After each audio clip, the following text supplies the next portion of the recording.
Okay, so now last time I have discussed about three classes of networks: class A, class B, class C. And in addition, there are two other classes which are not used, but used for some other purposes: class E and class F. However, most common three network types are class A, class B, and class C. So there are distinctive differences between these classes because the network portion and the host portion are fixed into octets. However, later the people who are using these computer networks found that having that rigid structure is very difficult to maintain, because for some institutions who try to receive class A addresses have IP addresses more than that they can utilize. So that is irregular utilization will happen. Some people may have more and some people who have reserved it may actually be using very small number of IP addresses of the class A range. So because of that, instead of having three rigid classes, later people have reverted to the idea of defining a subnet mask in a way that it can be distinguished from bits, different bits. Now, for example, as you can see, you can write a subnet mask as /28. So this /28 means from left side to the right side, 28 bits are reserved for network portion, and rest is reserved out of 32 minus 28 is 4 bits. Rest of the 4 bits are reserved for hosts.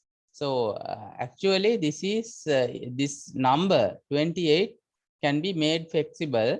Instead of having /8 for class A, /16 for class B, /24 for class C, instead of having those three numbers, we can have any number between 1 to 31. So that is that technique actually is called classless interdomain routing. So that is why this CIDR term came, CIDR. So classless interdomain routing. So you can have any number. So if this number is given 28, the number is given, then you should be able to derive the subnet mask in a manner like this. So that is how this was actually this diagram illustrates. If /28 was given, we know first 24 bits are all 255, 255, 255. Then the rest, and the last octet number has to be calculated. So in order to calculate that, 24 gone now, 4 remaining. So that 4 has to be counted from the beginning. So because of that, 1, 2, 3, 4 is there here. So if the first one is taken, 128 is the bit value. Then 2 to the power 6 is 64. So 128 plus 64 is 192. And third bit is added, then there has to be 32 has to be added to this number. So that is 224. And the fourth bit is actually 16. So 16 added to 224, it is 240. So this is the subnet mask's last octet value. So that is how this one is calculated from the this slash notation. So I hope you understood this technique, because you can give any number like /26, then you should be able to calculate this longer version. So if you have given /26, how do you calculate? So you know that up to 24 there are three octets. So you don't have to calculate for those three, because always the value has to be 255.255.255.0. So in that manner, so let me try to draw this 255.255.255 dot, then you have to calculate the last part. So for last part, we have 2 bits, right? 2 bits. So 2 bits, actually you can calculate from here, this one and this one. So these two is 128 plus 64, that is 192. So the /26 mask is 255.255.255.192. Is it clear? Is this clear? You can raise hands. Is this clear? This technique? Excuse me, sir. Yes. So this 1110 and the down numbers which we have entered here, is it standard numbers? Which? 1110,000. No. Actually, this is based on this number. See, this is 28 now. So 28 means the IP address, standard IP address is of 32 bits, right? From top to start to end. So out of that, 28 is reserved for network portion.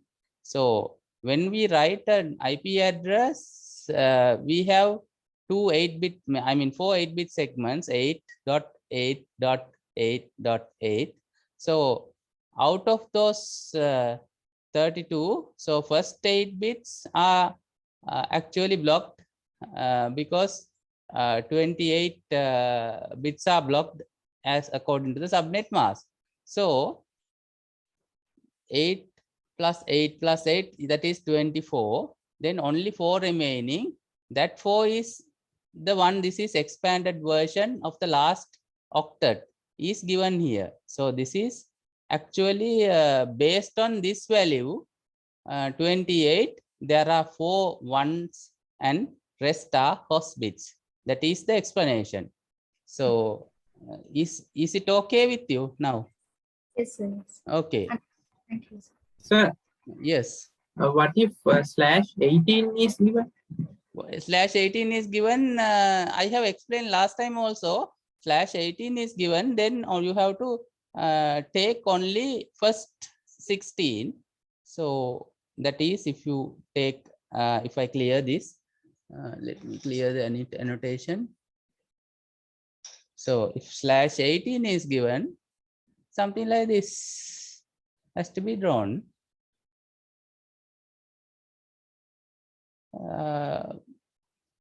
So you know that there are 4 octets, each having 8 bits blocks. So out of that,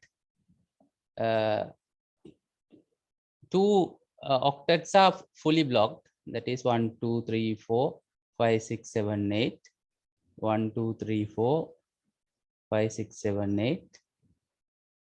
And 1, 2, 3, 4. Sorry.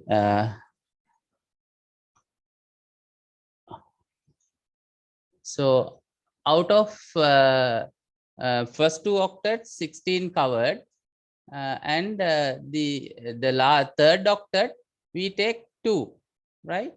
So then this is the 18 value. Okay. So rest are zeros. 4 zeros and 5, 6 zeros there, and here 8 zeros. So this part is the host part, sorry, network part. This part, the values which are having zeros are the host part. So last time also I have explained this. So the subnet mask would be first state fully blocked, so we know that is 255. Second block is fully blocked, we know that is 255. We can use same chart. So first 2 bits are blocked. So because of that, this is the value, 128 plus 64, that is 192. Then last one actually all zeros, so that is 0. This is the subnet mask of /18. Is it clear? Yes. Yeah. Okay, so it's very simple thing. Don't take this, I mean, don't make this difficult. Okay, so very pretty simple stuff. You know number of bits, then you know what is the boundary. If it is fully covered, we put 255. If it is partially covered, based on this chart, we can simply calculate the value. And if all zeros, we know that is 0. Okay, simple as that, right? So let's go forward.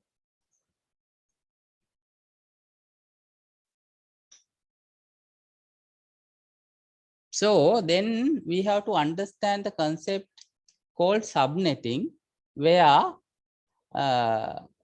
if we have given a network and we might have to subdivide it into different portions. Okay, so this is one example that is given, right? So that we have to we will try to understand this, then it is easier for us. So something like this. Now given the prefix 192.168.1.0/24, now you know this is a network address maybe, and this is a subnet mask. So network address, actually we know this is a network address because the last one is 0 and 24 bits are blocked. So because of that, these 3 values won't change. First 3 octets, last value can change. So based on that, if you have converted this to the binary, the network address was in red and the network mask is on blue. So the host bits, the host values can change from 0 to 100 and 255, the last octet. So the question is, what should be the subnet mask allowing up to 9 subnets? Okay, so this is actually a question which is given if we want to divide the host bit part into equal subnets, equal number of hosts which is in each subnetwork. Now, for example, supposing you have 254 bits, because 256 is the total number, but first one and the last one is reserved for network and the broadcast. So only 254 remaining. So roughly, if you want to break it down into 9, then you have to divide it to 9 divided by 9. So then roughly 16 computers are there basically, right? Roughly, rough value. Okay, so how do we do that? So if we want to break it down, what we do is we try to borrow from here. So I will annotate this.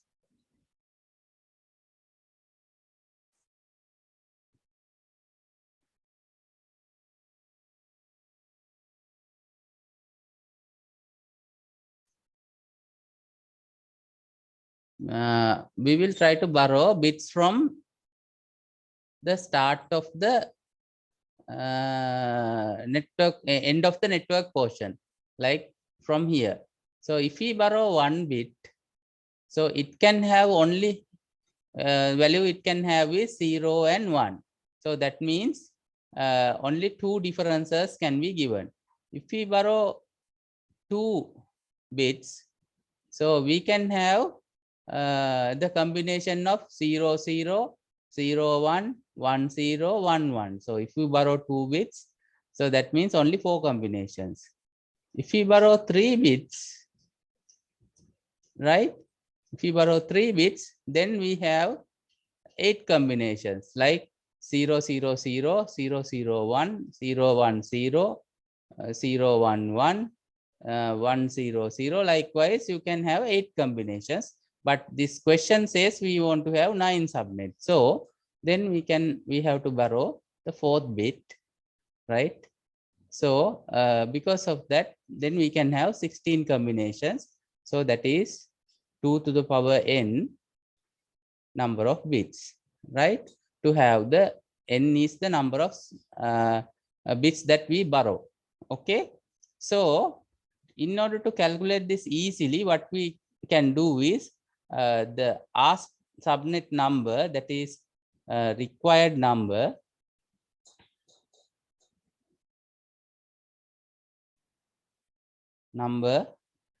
has to be less than total subnets, that is 2 to the power n. N is the borrowed bits. We can ණයට ඉල්ල ගන්නවා කියන, right? We ask for loan. So we borrowed from the host part. Host bits are 8, but out of 8 we try to borrow. Okay, so we have to borrow a certain number of bits. It has to be the 2 to the power n of that value has to be greater than the required number, so that we can divide it into this given number. So then here, if the n is 4, then 2 to the power 4 is 16. So 16 is larger than the required number. So because of that, we have to borrow 4 bits out of 16 subnets. So sorry, 4 bits out of 8 host bits. So then we, as you can see it in this green color, we have to have additional 4 bits masked as 1 to have subnets. Okay, up to so far, is it clear for you? එතෙන්ට එනකන් තේරුණාද? Right, you can raise hands. What we are trying to do is we have given a large chunk of IP addresses, and we have been asked to divide into equal number of subnetworks. So in this particular question, our requirement is to have 9. So to have that 9, what we are trying to do is we try to borrow it from host bits 1 bit by 1 bit.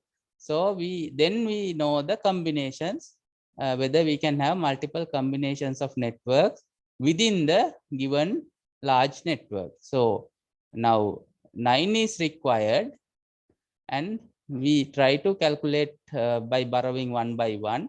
The formula is required number of subnets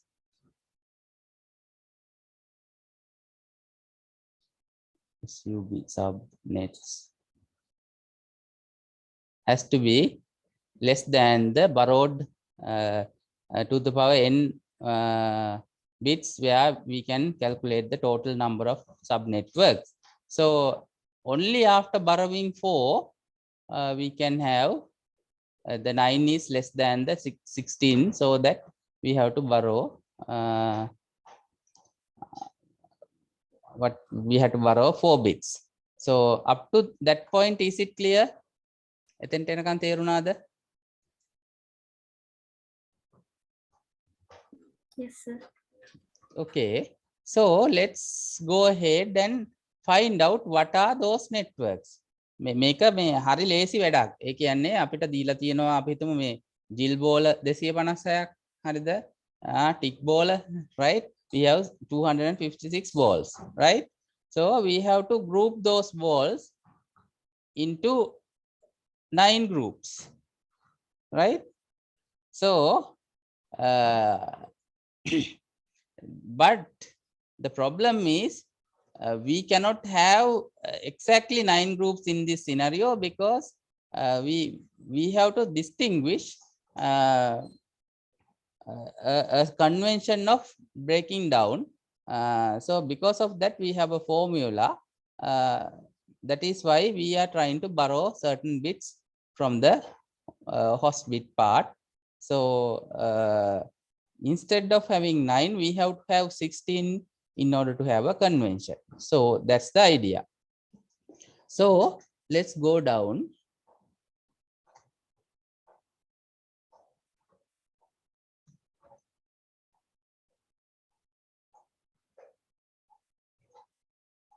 So then after creating 9 subnets, so what will be the new network address? That is the question. So for that, you can easily tell from this particular second diagram. So we have to borrow 4 bits. Now the new network address will be, in addition to the 24 that has been originally given, we have to have additional 4 bits. So 24 plus 4, 28. So the new subnetwork addresses are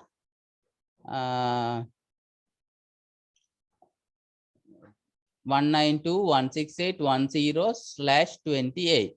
So now that is the new subnetwork address of the first subnet which is given. So that is something like this. We draw.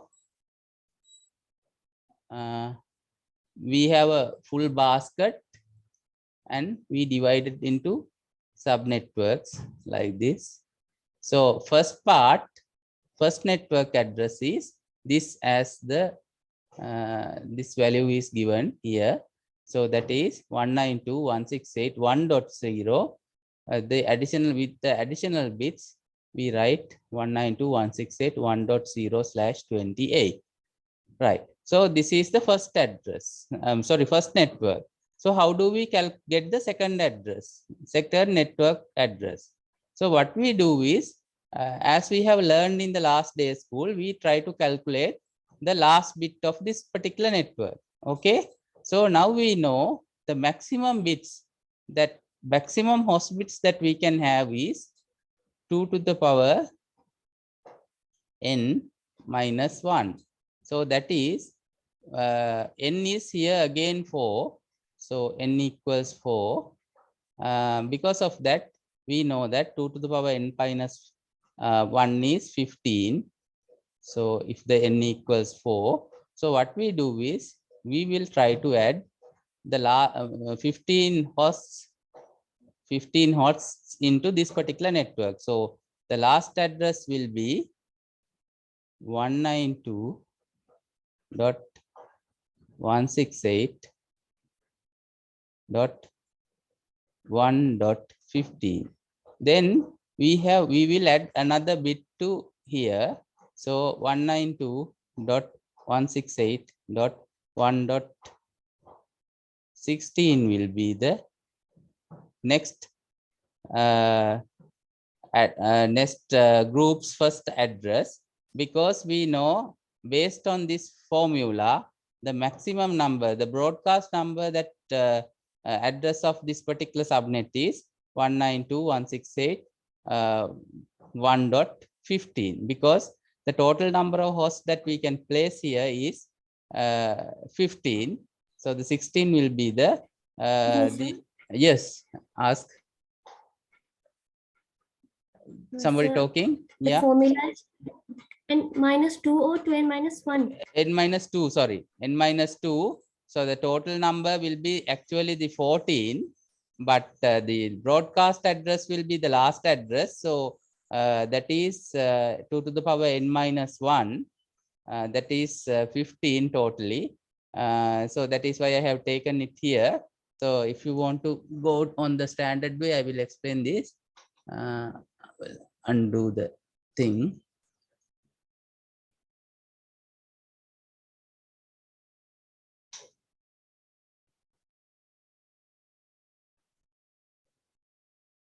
So 2 to the power n minus 2 is the total number of hosts that we can place here, then that value is 14. So from this particular value, first network 192.168.1.0 plus 14. So this is the last host address, that is 1.14. Then we need to have a broadcast address. So broadcast is, we add another one, so that is 14 plus 1, that is .15. So this is the last address of the subnet, and then if we add another, then we get the first address of the next subnet. First address, sorry, the network address of the next subnet.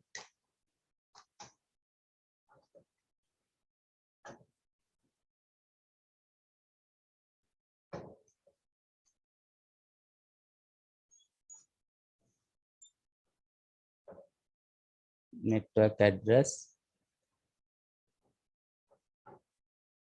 of the next subnet, that is 192.168.1.16, right? So this is the second subnet network address. Subnet mask we already know, which is 28. So this is the second network's address. Okay, can somebody tell me the third network address?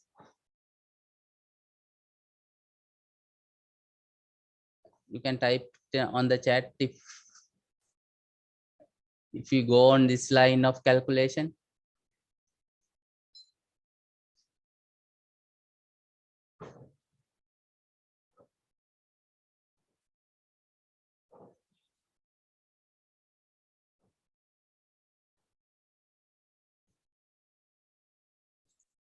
Now second subnet is already calculated.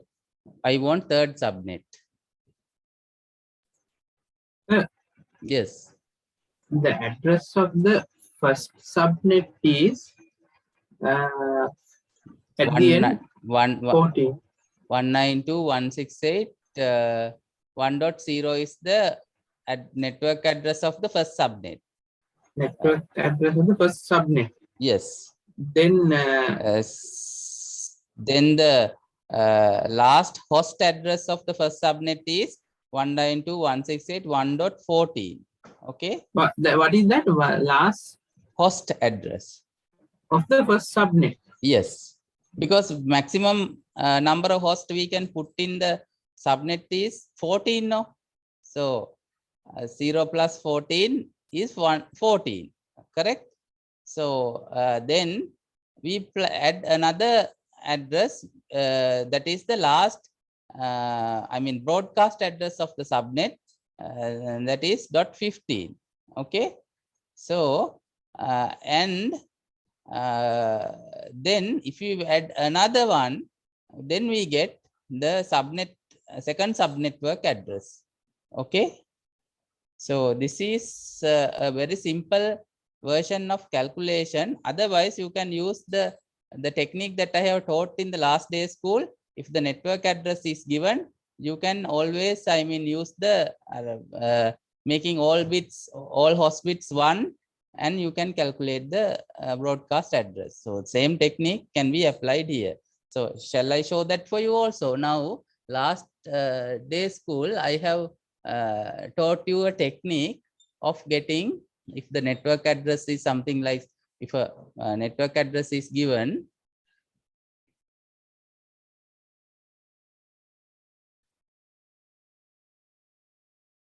(1.0/28). So with this, we can simply get the broadcast address, because we know with the subnet mask given, the number of network bits are 1111, 1111. So here it's given all 8, 1 2 3 4, 1 2 3 4. It's all 8, 1 2 3 4, 1 2 3 4. It's all 8, and 28 is another 4. So 1 2 3 4, right? So then rest of the 4 bits are host bits, 1, 2, 3, 4.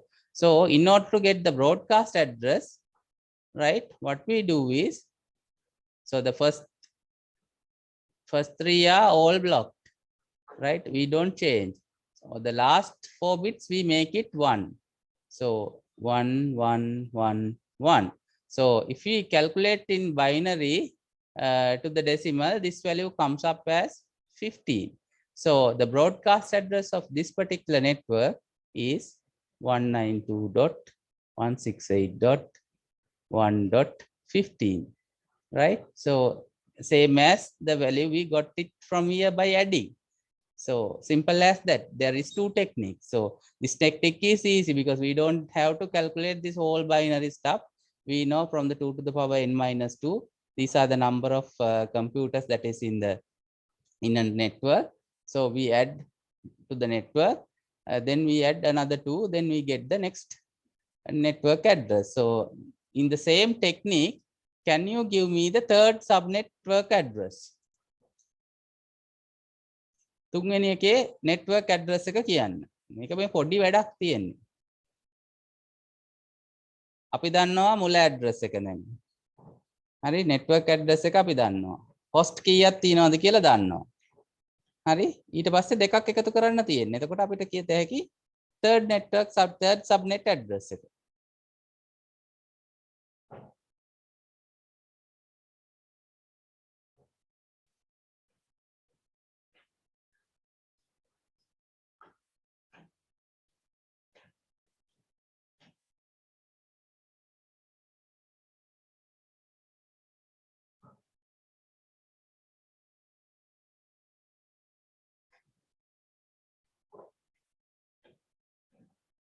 කාටවත් කියන්න බැරිද?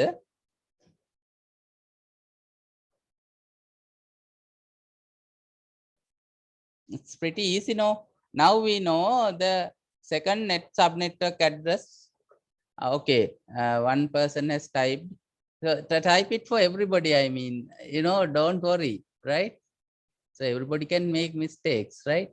So the one person has suggested me 192.168.0.17. So that is actually incorrect. So the simple thing you can do is, now we know the second subnetwork address, which is 192.168.1.16, right? We know total number of computers that we can put in a network, that is 14. So we know, okay, what we do is, to the last octet I am calculating. So .16/28 is the second subnet address. The rest is 192.168.1. And for this we add 14 because we can place 14 computers, right? Then we get 30. When we add plus 14, we get 30, right?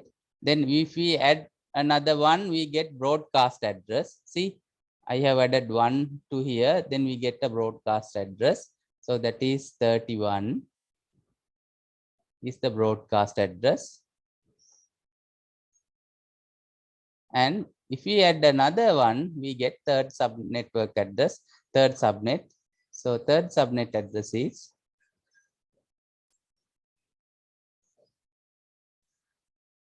192.168.1.32. Right. So everybody understood this, right? So please don't send me direct messages. Send messages to everyone in the meeting. So then, the others can argue. Meka තේරුණාද? Meka මේ බොහොම ලේසි වැඩක්. Oh, I got disconnected. Will you mind if I ask something again? Okay. The first network address is 192.168.1.0. Am I right? Correct. Then 192.168.1.14 means Last host address. Then +1 means, It's a broadcast address. then if you add one more, it will be the second subnetwork address. Yes, because we know number of computers that we can put is 14. That is why we have added 14. Okay, to the main address, right? Then Right. if we add another one, that will be the last address, that is broadcast address. If we Yes. add another one, that will be the network address of the second subnet. Okay. Right. Okay, so in the Yes. same technique, so the second subnetwork address is given as 192.168.1.16. So if we know that these are equal subnets, equal means every subnetwork has equal number of computers. Okay, so when in that situation comes, we know that only 14 computers can be placed on this particular subnetwork. So we add 14. So 16 plus 14, that is 30. So that is the last host address of the second subnetwork. And then we add another one to get the broadcast, and we add another one to get the third subnetwork address. So the same technique can be followed. Okay.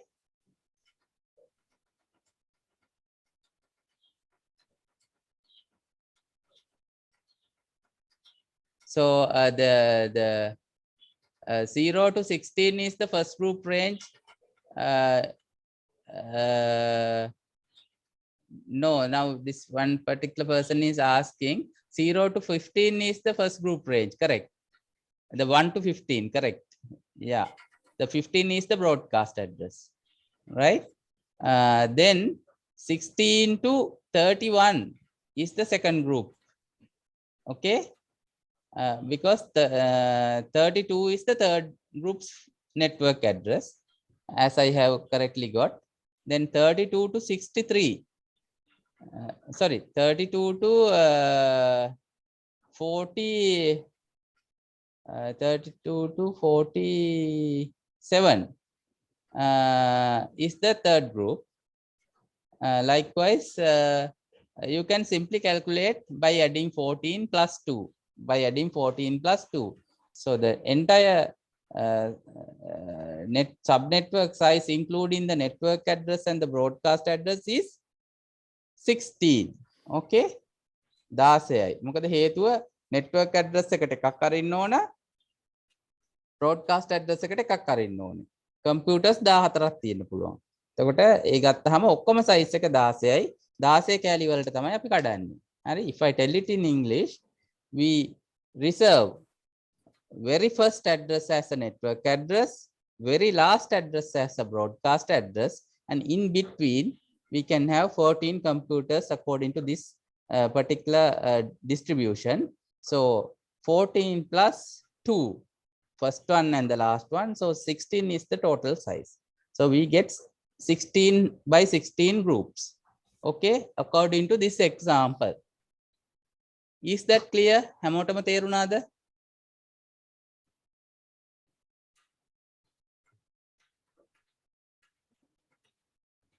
හැමෝටම තේරුණාද? Is that clear?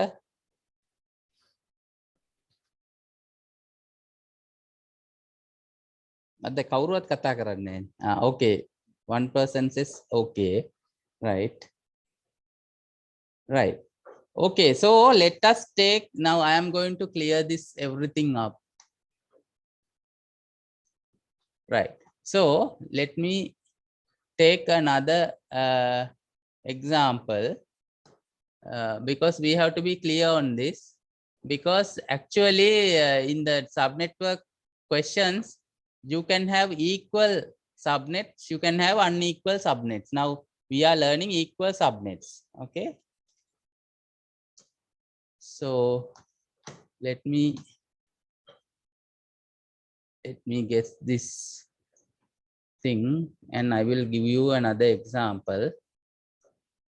Right, so I will annotate and you can work on it. Okay, so my question is, now I have 192.168.2.0 network with a subnet mask of 24 and we want to have a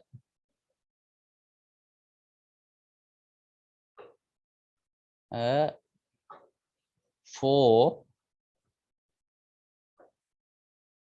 equal subnets.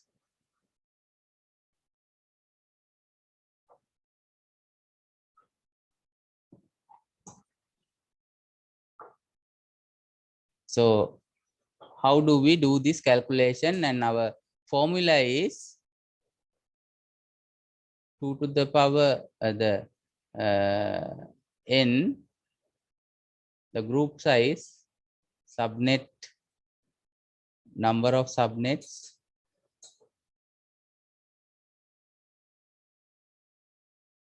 has to be less than or equals 2 to the power n. Okay. If we get this value, we know now, according to our binary calculations, our subnet mask bits are 1 2 3 4 1 2 3 4 and 1 2 3 4 1 2 3 4. So 16 here, third one 1 2 3 4 2 3 4 and 24 here.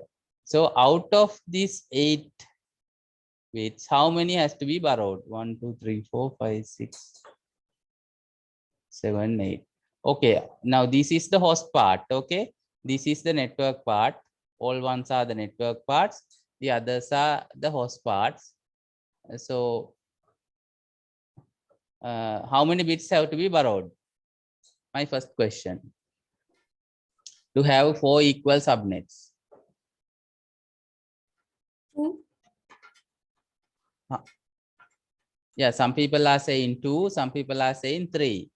The answer is 2 because the formula I have asked you, so number of subnets has to be less than or equals to the number of borrowed bits. This is the n is the borrowed bits.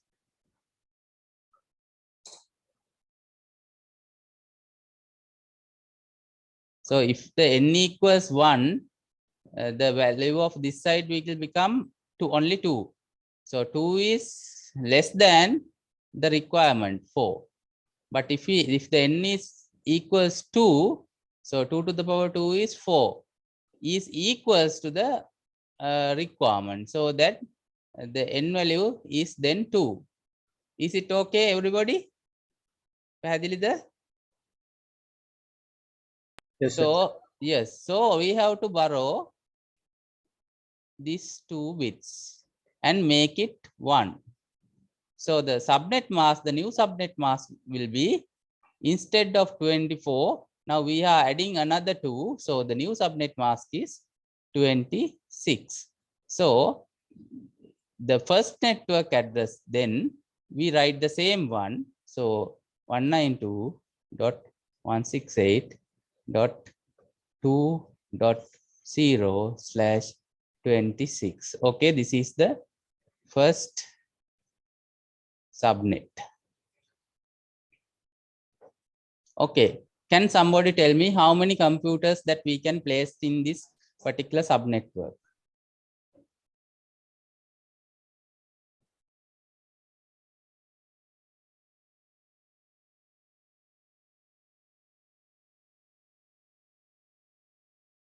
අපි බරෝ කරන්නේ 2යි. එතකොට කීයක් ඉතුරුද host bit? 62. 62. Okay, Yes. so yes. So everybody agrees? Yes, sir. Yes, because we have 6 bits here remaining as host bits. So 6 bits, our formula is 2 to the power n minus 2 for hosts.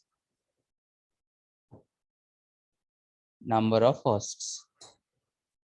Right? So that is n is 6.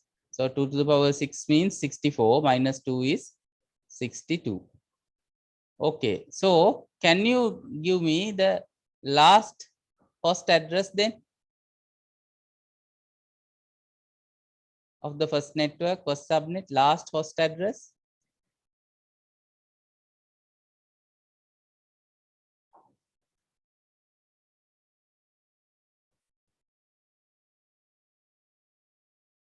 What is the last host address?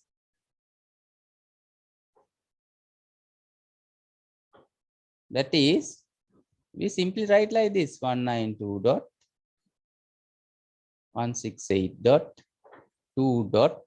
So 0 is the network address, and we add 62. So then we get 2 to 62. This is the last host address. So the broadcast address is, we have to add another one, that is 192.168.2.6263. Sorry. So I have a writing difficulty.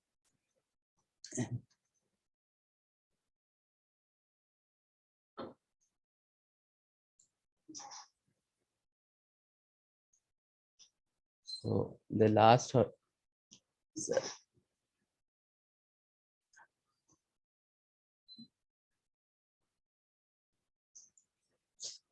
Today I am getting really difficult this. Okay.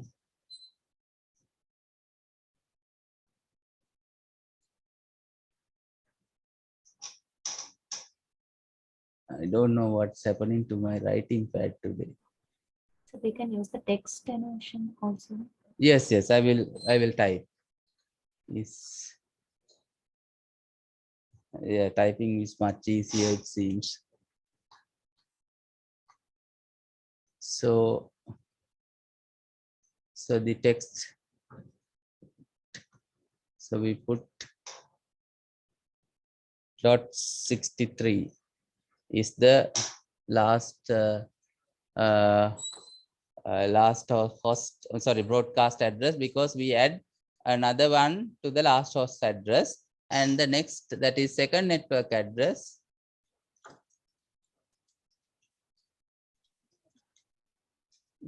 becomes we have to add another one, so that is 192.168.2.64. So this is the second network address.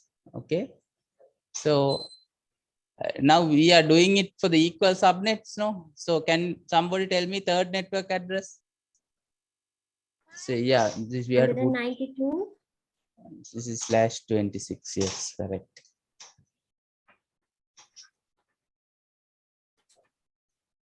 So the third network address, what will be that?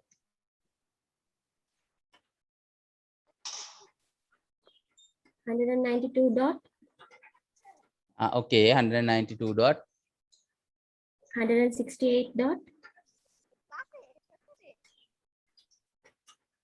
192 dot 168 dot 2 dot 2 plus 128 128 slash 26. /26. Okay, correct. So why 128? Why 128? Why 128? Because we know from the second one we add 62 to get the last host address of the second sub network, and we add another 2. So that means 64, we have to multiply by 2 and get the next value for 120.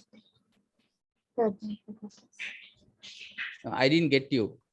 So for the third network address, the previous address 64 must be multiplied by 2, is it? Yeah, this that is also possible, but otherwise you can always add 64 to the second one, because we know the total size of a subnetwork is 64 because the number of host bits are 6. So that is 2 to the power n minus 2. That is 62 computers.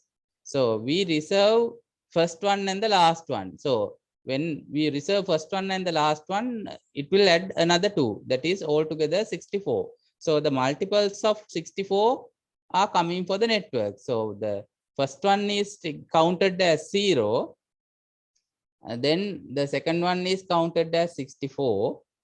And the third one is counted as 128. Then the fourth one, we can add another 64, right? So that is 192. 168.2.192. Okay. So that is the fourth network. So only 4 because we want to have 4, right? So it's very simple calculation. We borrow bits from the host portion based on the number of subnetworks required. We have a formula.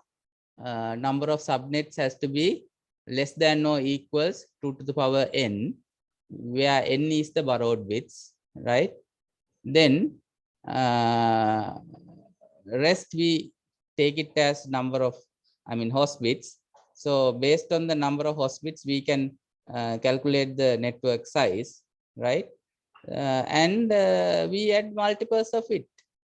We add the number of hosts plus 2, and you get the second address. Then we add another number of hosts plus 2, we get the third address. Likewise, we can go up to any number, right? So it's very simple stuff. Don't get this complicated, right? Very simple calculation. Nothing fancy. Okay. Only, simple additions and subtractions. That's all, right? Okay. So any questions? Yes.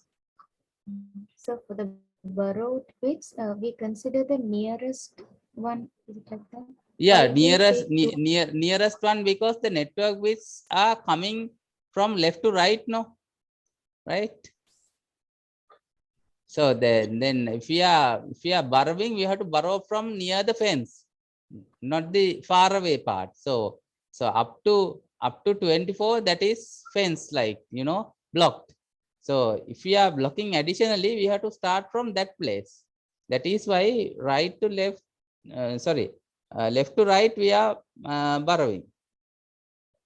Okay. Sir, why do we can borrow 1 bits also, right? Like without borrowing 2 bits, it is also less than 2 to the power n. No. If the n is 1, the formula is wrong, no? Number of required subnets are 4, right? Here. Oh, okay, sir. Okay, sir. Understood.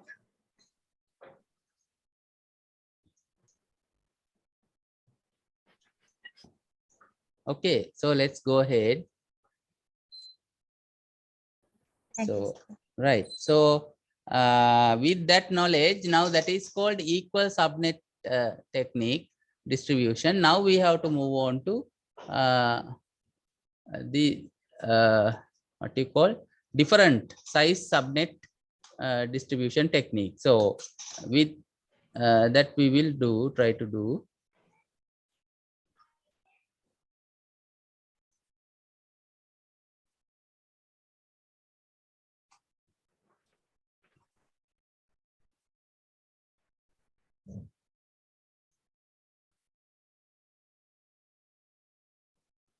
Right. So let's go down. So these are, these certain sites are now not working, but I think the subnetting net might work. Now this is we call how to distribute addresses if the different requirements are in different networks. That is, the number of hosts are different. Now earlier the number of hosts are equal. We have a big chunk and we have been asked to divide into equal number. Okay. And now this technique, we call it VLSM, that where we have different routers, and on each of the different sides we have different what you call different number of computers are there, right? So that is actually the real world situation, because now as you can see here, now if you take this router right here, this router has three connections, okay? So which is connected to this side, so we call it zone number 1, right? And which is connected to this side. Now 3 network interfaces and 3 lines are there for the first router. So each side may have a different number of computers connected, okay? So according to this description in this particular example, 46 computers has to be there in the zone 1. Then 16 computers are required in the zone 2. 10 computers required in the zone 3, and so on. And then 4 and 5, 2 computers each, right? So when these requirements are given, we can use what we have learned so far in order to do this calculation, because the entire segment, that is entire group, which is divided into these different 5 zones are given. So the main network address is given as 192.168.1.0/24. Now we know, based on this particular network address, we know that this is a class C network, and how many bits are blocked? 24, right? Then we know that the first 3 octets doesn't change, only the last octet from 0 to 255, the values can be allocated to the hosts.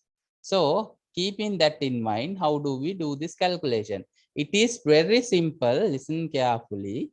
I will explain multiple times, because if you know that this, then you can simply do any subnetting question with the VLSM topology, right? So that can be done. Give me a second, please. I need to answer this.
So this particular technique, actually, we have to be really methodical in what we are doing.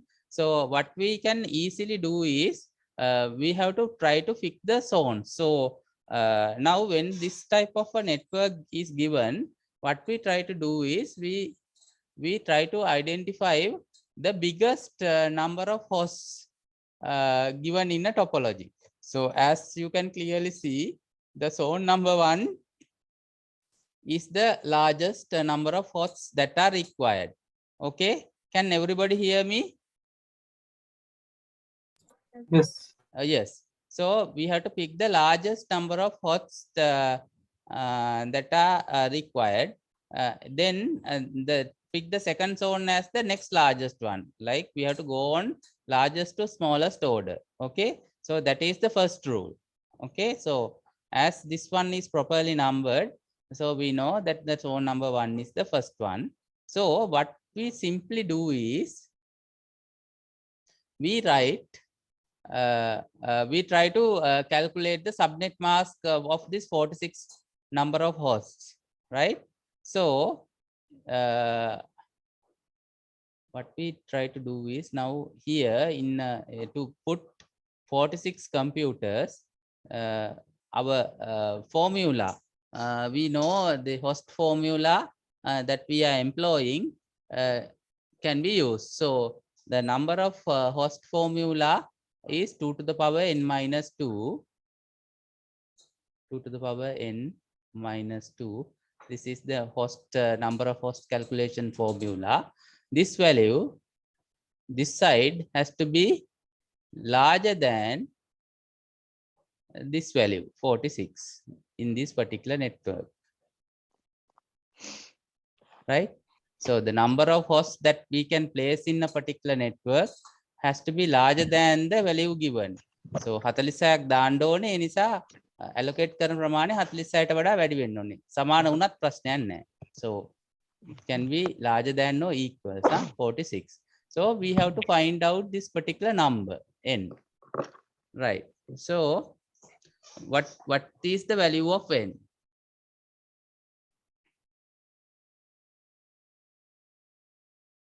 Can somebody type it in the chat? So based on this particular formula, what is the value of n? And some people are saying 5.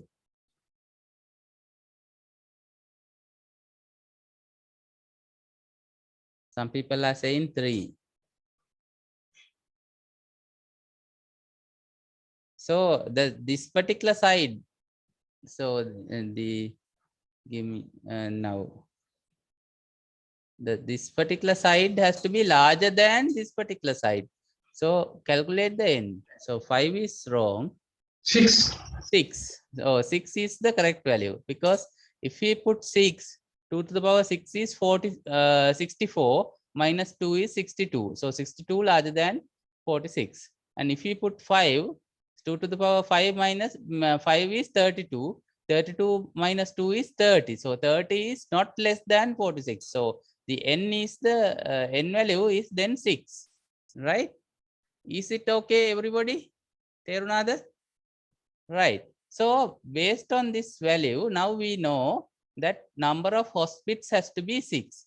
Then total number of bits is 32. Then what is the network bit? What is the, how many network bits are required? The 6 is the host bit size, okay? So then how many network bits are required? 28. 20? 8. No, because the total is 32, no? Total is 32, 26, yes. 26, correct. So then we can easily say in this particular network, subnet mask has to be 26. Is it clear, everybody? Because in order to have 6 host bits, we need to have 26/26 subnet mask, because total is 32. Host number we have already calculated as 6. So 32 minus 6 is 26. මේක ගත්ත හැටි තේරුණාද? Is it clear, everybody? You can raise hands, right? Yes. Okay. So similarly, we do the calculation for next zone, right? Now zone number 2. Okay. So number 2. So how do we calculate? So 2 to the power n minus 2 has to be greater than or equals to 16. So, okay, what is the value of n? 5.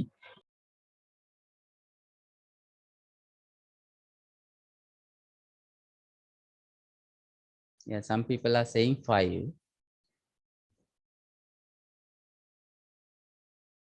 Some people are saying 4.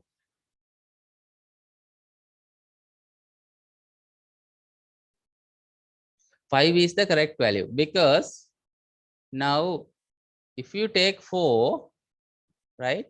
So if you calculate 2 to the power n minus 2, right?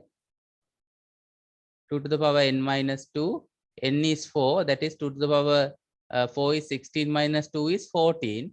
14 is not larger than 16. So 4 cannot be taken. So 5 is the correct value. Okay.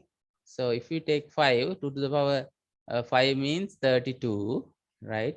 Minus 2 is 30. So 30 is greater than 16. So the n value is 5. Okay, then what is the subnet mask of the zone number 2?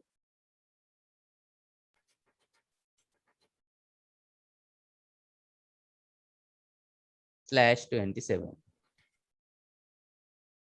/27. Okay. Now third zone. Third zone, give me the value. So 2 to the power n minus 2 has to be larger than or equals to 10. So what is the subnet mask then? 4. Yes, n is 4, correct. Subnet mask? 28. Yes, /28. Right. So here, zone number 4.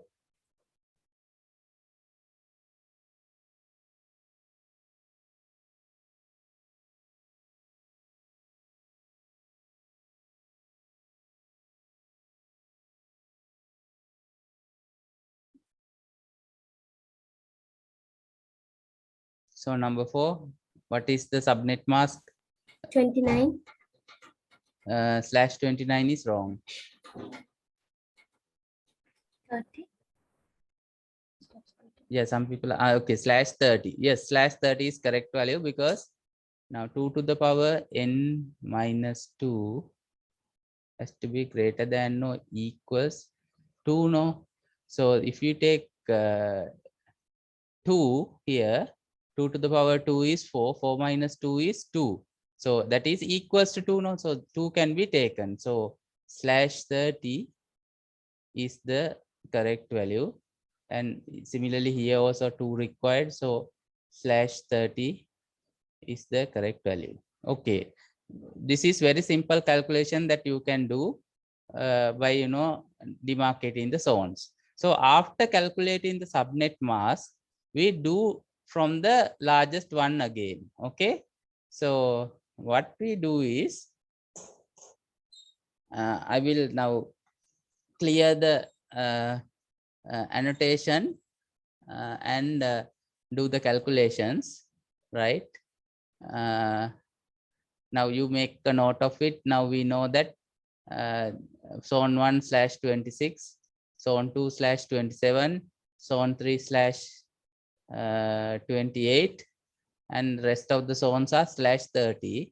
So that we know. Now we try to do the calculation like this. Now we start from the given address. So 192.168.1.0/24. This is the given address. That's the big chunk value. So now if it is another value is given here, then you have to get the network address by that same calculation that we have learned earlier, using that how to get the network address and how to get the broadcast address. That formula we have learned earlier in the last day school. Using that we can get the network address if there is a value given here, not 0 or something. Okay. So now supposing this is a network address, we try to do the subnet calculation like this. Now, what we do is we simply write like this: 192.168.1.0. Instead of writing /24, we write the largest zone subnet mask calculated, which is 26. Right? Instead of writing 24, we know that to put 46 hosts, we need only /26 mask. So we write it like this. So the first zone network address would be 192.168.1.0/26. Okay. So then, okay, after we write this, right, from the formula 2 to the power n minus 2, we can get the last host address.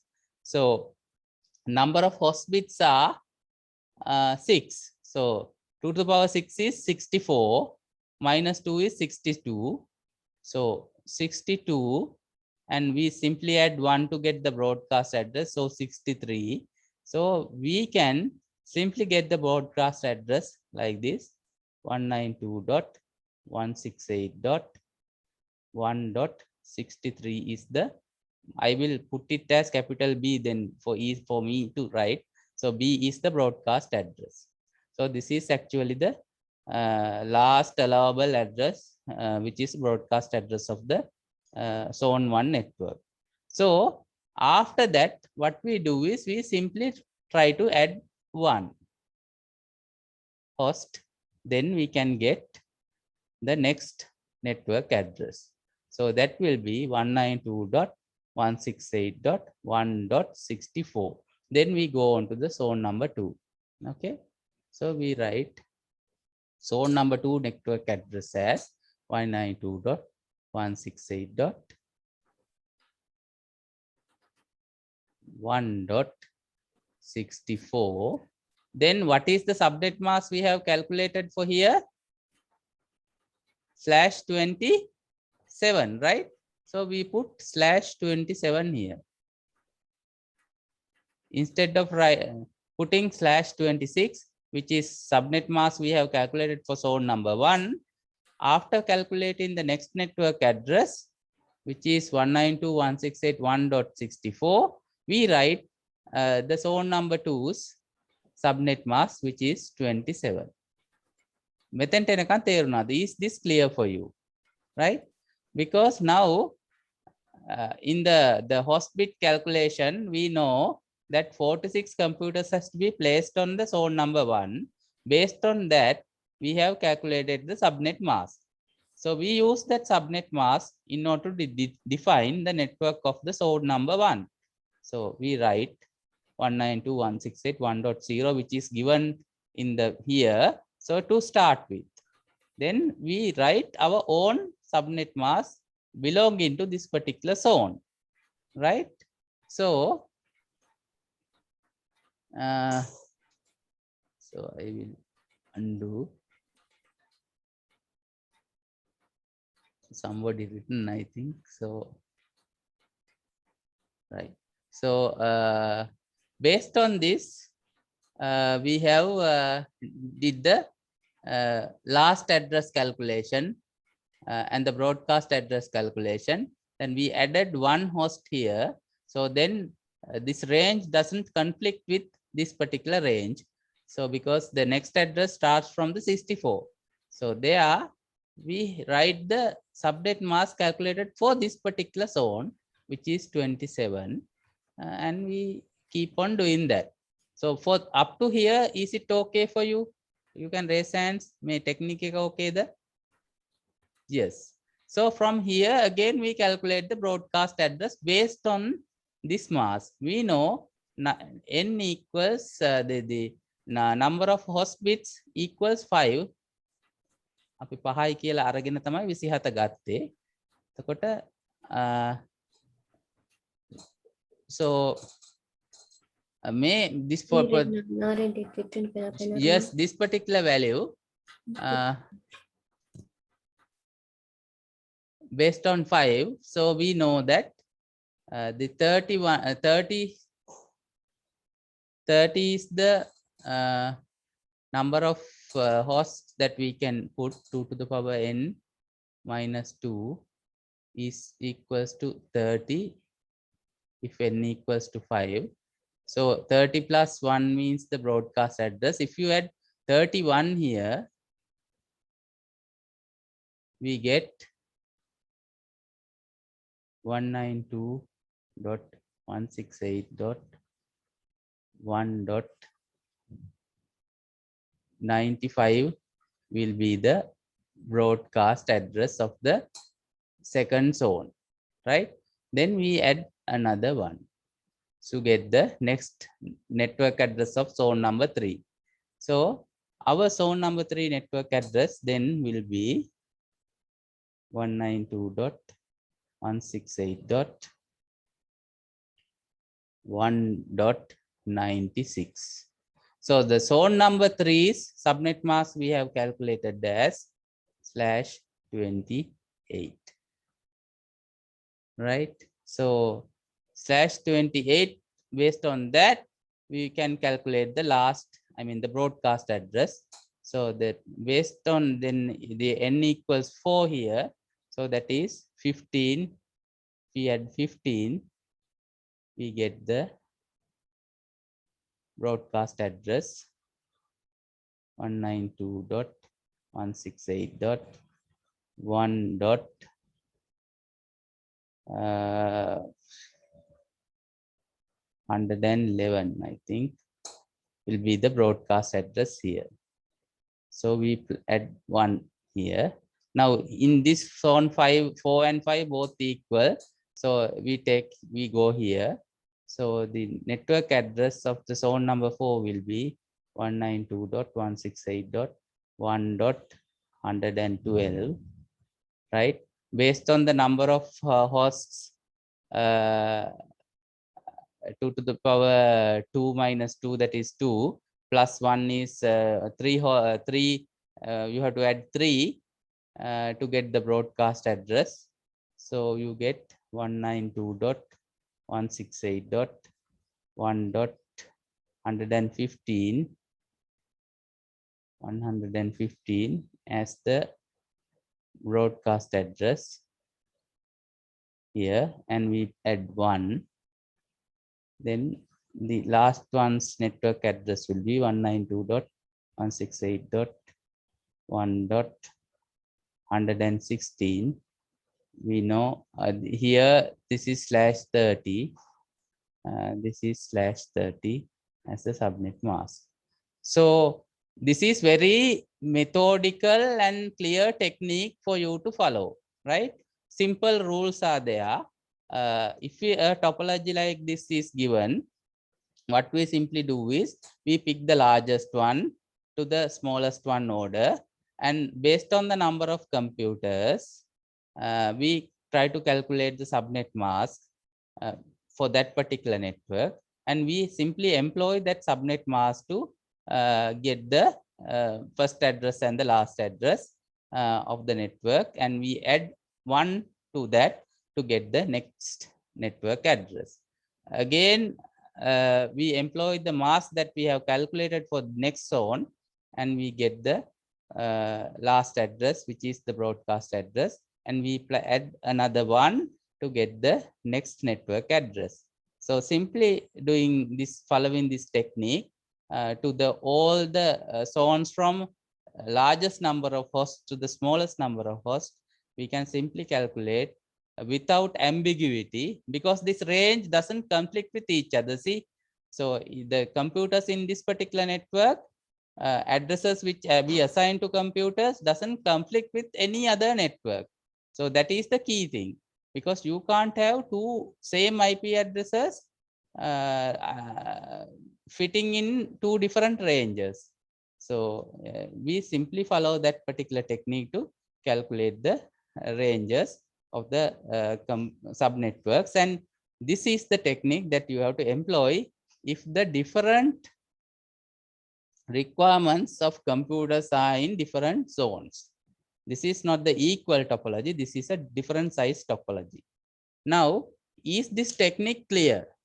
ඔයගලන්ට තේරුණාද මේ කරපු ක්‍රමය? Yes.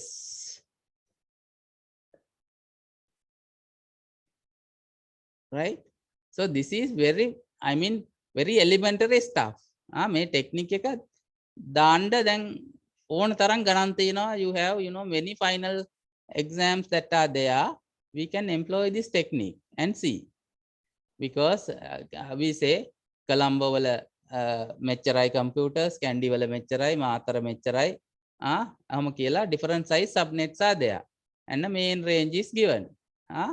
Then what you do is simply employ this particular technique to calculate the different subnetworks, first host, last host, broadcast address, and so on. Right? Now, only thing you have to do is to do this, I mean, employ this technique and see, and everything is actually given. The answers also they are in the last, I mean, slides. So hope that you understood the technique and, you know, you practice it today itself. Otherwise, you know, you will forget this, how to do this. Okay. So far so good, right? Okay.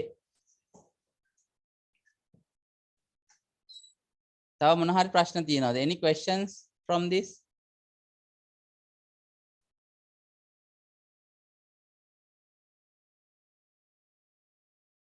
Okay, you may raise hands whether you understood anything, the thing clearly.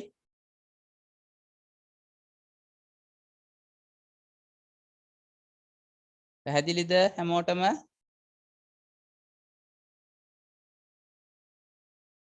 Okay.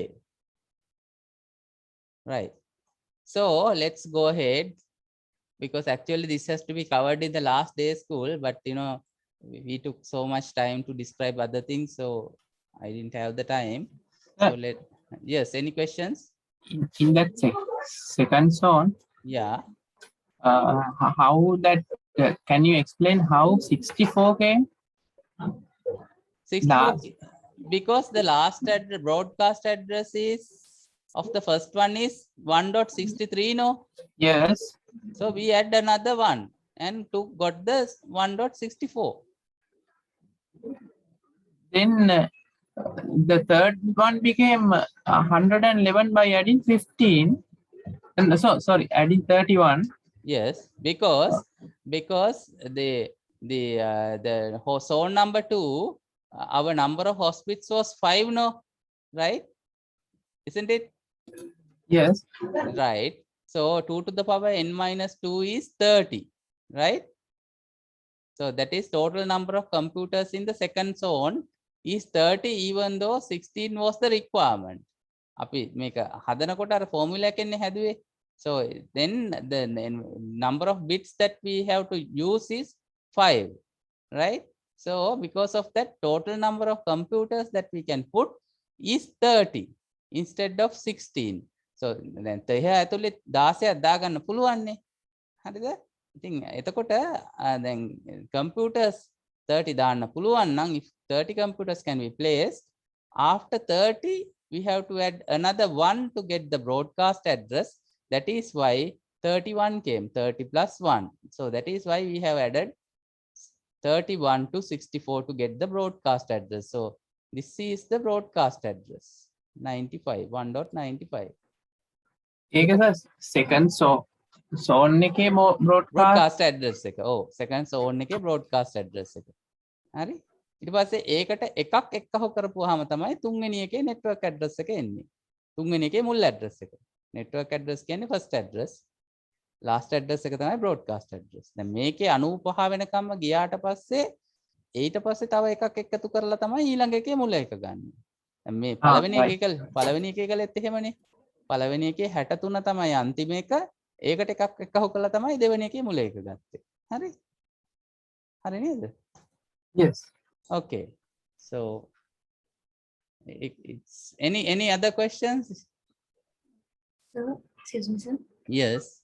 So for the fifth zone, if we are doing, because we are having equal hosts, can we continue it like the previous question thing, or should we do it like with this?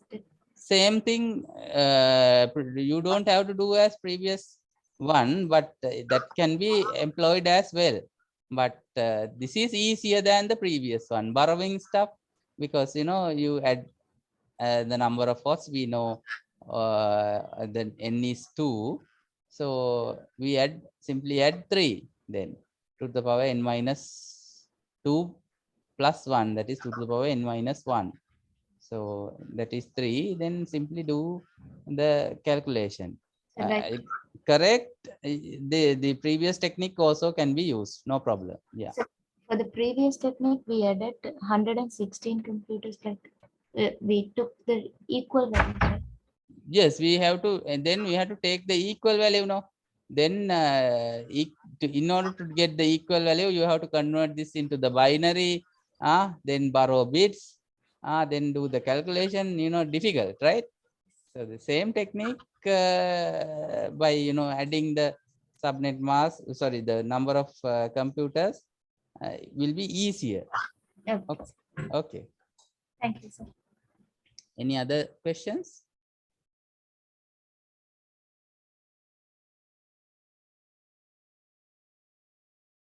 Okay, so far you don't have. When you try only, you get questions, right? You try to do the exam questions, and the calculations has to be correct. So sometimes the number of hosts might go beyond 255. එතකොට මෙතන දැන් computers ගාන requirement එක 255ට වඩා වැඩි වෙච්ච ගමන් පළවෙනි octet එකේ නෙමෙයි ගාන හදන්නේ. I mean the last octet නෙමෙයි ගාන හදන්නේ. Remember, now we are doing all these calculations in the last octet. That is the first 3 are fixed, and we are doing the calculation on the last octet. Okay, if the number of computers are over 255, then the last octet will not be enough. Then that will be going into the second octet. හොඳේ? එතකොට ගාන මෙහි හරිය තියෙන්නේ. ඒකත් මේ same technique හදන්න පුළුවන්, කිසිම වෙනසක් නැහැ. Only thing is you have to be careful when you are marshalling the bits. එහාට මෙහාට bits එහාට මෙහාට කරනකොට පරිස්සමට කරන්න, වරදින්නේ නැහැ. හොඳද? එච්චරයි දෙන්න තියෙන advice එක. නැත්තම් technique එක සමානයි. Technique is universal. Okay.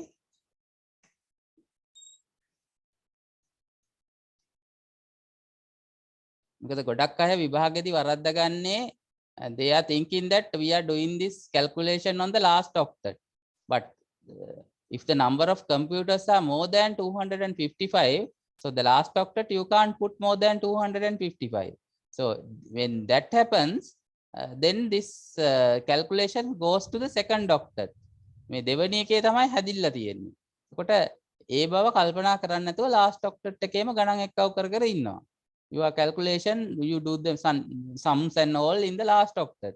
So that is where you get mistakes and the question, I mean answer is wrong.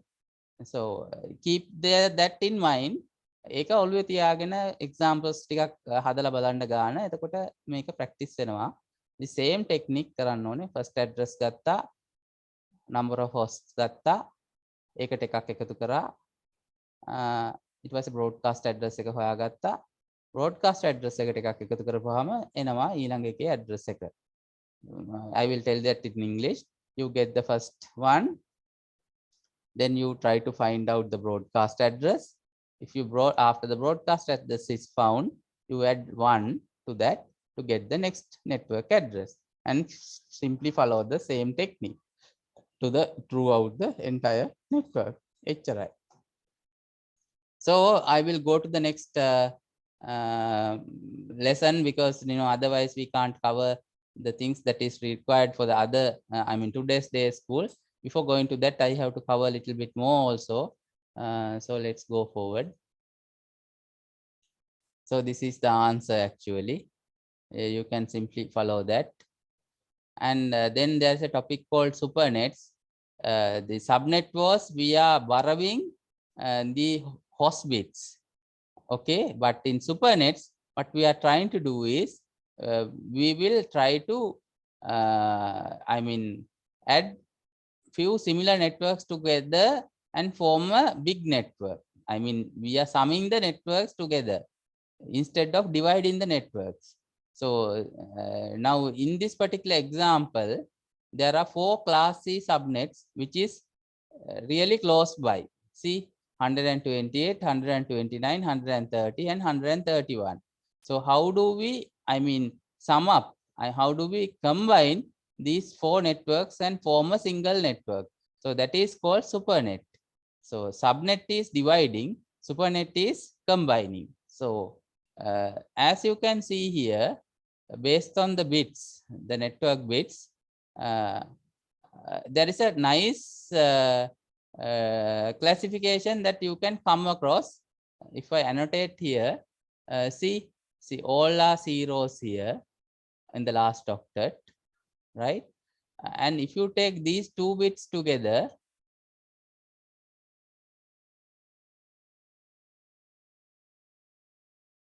right? So this side all equal up to here.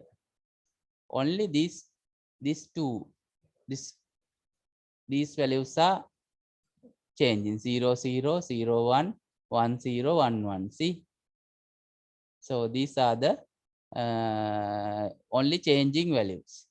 So if you want to combine these 4, what we do is we make it these 2 bits all 0, right, to make it a bigger network, and we combine the subnet mask as this, because the now instead of having class C, which is 24 bits, we give these 2 bits also to the host bit side and make it all 0 and keep all the other parts as network bits. So instead of having 24, now we reduce 2 from the 24 bits. Now we only get 22 bits, where we have a different subnet mask like this, 255 255 2520. If you calculate here, you know, you get this value. And after summing up, the network address will become 192.168.60.128 and /22.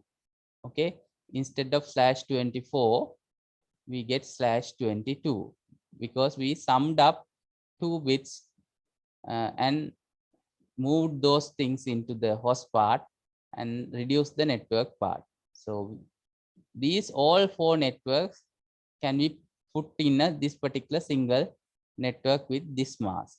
So this is the supernet idea. Instead of subdividing, we the nearby networks can be combined by the adding the bits to the host bits and keeping the network bits small. Okay, so that's the idea. So the supernet is something like that. Okay, we combine nearby networks to form a bigger networks. That is a, I mean, simple idea. So then the next point is a network address translation. So this particular idea came by because the number of IP addresses which in the IP class 4, IP version 4 is, I mean, somewhat bigger when they have designed this particular IP version 4, but they never thought, you know, the computer networks get this popularity, and even now your mobile phone also having an IP address. So one person in a world can have many IP addresses. So we are having, I mean, 5 billion people. Sorry. Oh yes. About 5 billion, right? So people in the world. So I mean, the number of IP addresses required may be more than, I mean, multiples of 5 billion, right?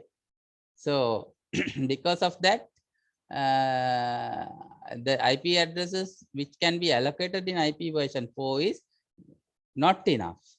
So people at nearly 20 years back found out that this problem will occur, and they have came with a technique called network address translation, where the people who are in a single network is represented by a single IP, and inside that we can have our own private range. So the publicly, I mean, from the internet side, we know all our requests are coming from as a single IP address, whereas single IP addresses is translated back to small, I mean, private range of IP addresses, which are allocated within the network. So if in this particular manner, with particular technique, the number of computers that can be in the internet can be increased. So as you can see, so this is the internet side, where in the router we have a single IP address given by the internet service provider. So this IP address is uniquely identifiable by the internet side. So the company's IP address is this, right? So only one is allocated for the entire company. But in the company, inside the company, this particular IP address, there is a what you call network address translation box, or else net box, or sometimes we call it net router, is there, where it acts as a middleman and try to translate this subnetwork addresses, which is private to that institution, to the main network address via a number of a technique called network address translation. So in the private network, you have this 10 range IPs, which is translated to the company network address like this, and sent to the internet. So the computers in the internet only know about this address, 192.60.42.12, but they don't know anything about private addresses, which is used for individual computers. So this is the beauty of the thing. So one IP address is enough for thousands of computers lying in the company, where it has their own private addresses, but accessing the internet is happening only by the one IP. So that one IP is enough to handle all the client requests coming up. Now, this is the technique that is used in your home internet connections as well. So an internet router has one IP address given by the internet service provider. At home, you get your own private IP address range. So generally, it starts with 192.168. something, right? Some value. So this particular technique is called network address translation. And for this to happen, this private IP address ranges has to be defined where it does not clash with the internet range of IP addresses. So there are 3 private IP addresses classes are given. So there is a 10 range, which is private. And this is the range starting from this value to this particular end value, which is a class A range. And in the class B range, you have this range like 172.16 range, and class C range you have 192.168 range. Most of the home routers we employ this particular range. So this you can find out easily if you are using a mobile. If your internet service provider, whether you have given a private address or a direct internet address, can be easily found out by typing in the browser what is myip.com. Okay, So I will type it in the chat. Right, from your mobile also you can do this. What is my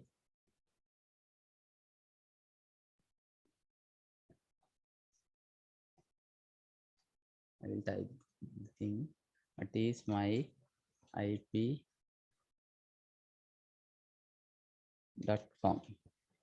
right? So by typing this, you can whether find out, okay, whether that is falling in the range that I have shown here.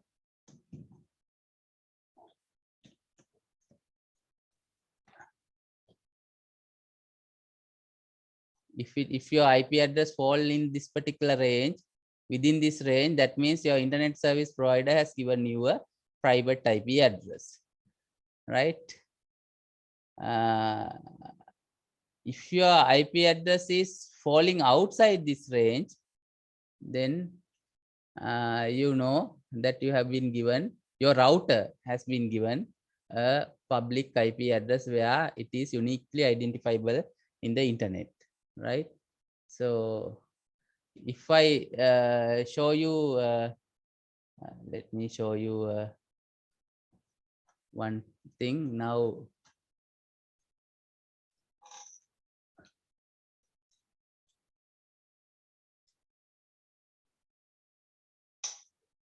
Now I will show you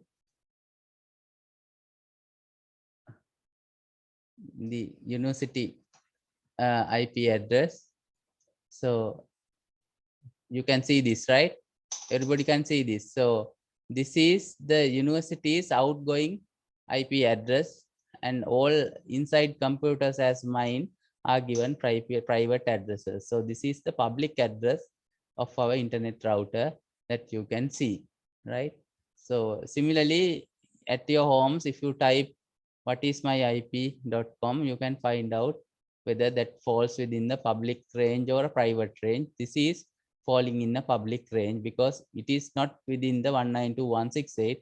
It is 192.248.73.5, which is outside the private range. Okay, is that clear, everybody?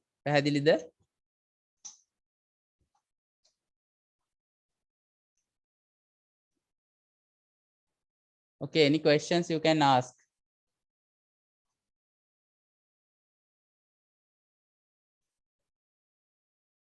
Yeah, I have seen some raising hands. So is that clear, everybody? Yes, okay, fine. So with that, I will wind up the Lay School 3 session. So in summary, this is what we have learned. We have learned how to find out network address, how to find out first host and the last host, how to find out broadcast address of a given network address with a mask. Then we have learned how to subnet a given network address to equal subnetworks, and we have found out how to subnet a given network address to not equal, unequal subnets, and we have found out, learned what are the private IP address ranges and what is called network address translation, and we have learned how to find out what is the external IP of our network. So with that, I will wind up today's this particular day school 3's slide set. So then we have move on to day school 4 thing. I will try to cover as much as possible. Before that, I will have a 5 minutes break.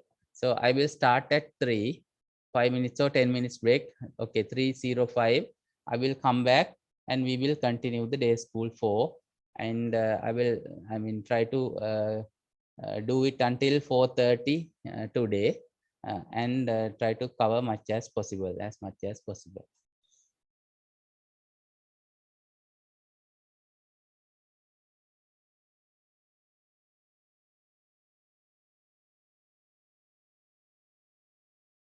So now actually now we will go back to the theoretical questions. The rest of the questions, now some people might have received the course material so far, and some may not, but last faculty board I heard that they are, I mean, expediting the delivery of the books, and our course materials which are not printed are kept uh, for physical, I mean, collection. The rest will be dispatched to you over the courier using couriers. So I think that you will receive the books if you haven't already done so. So that's the one announcement that I have to make.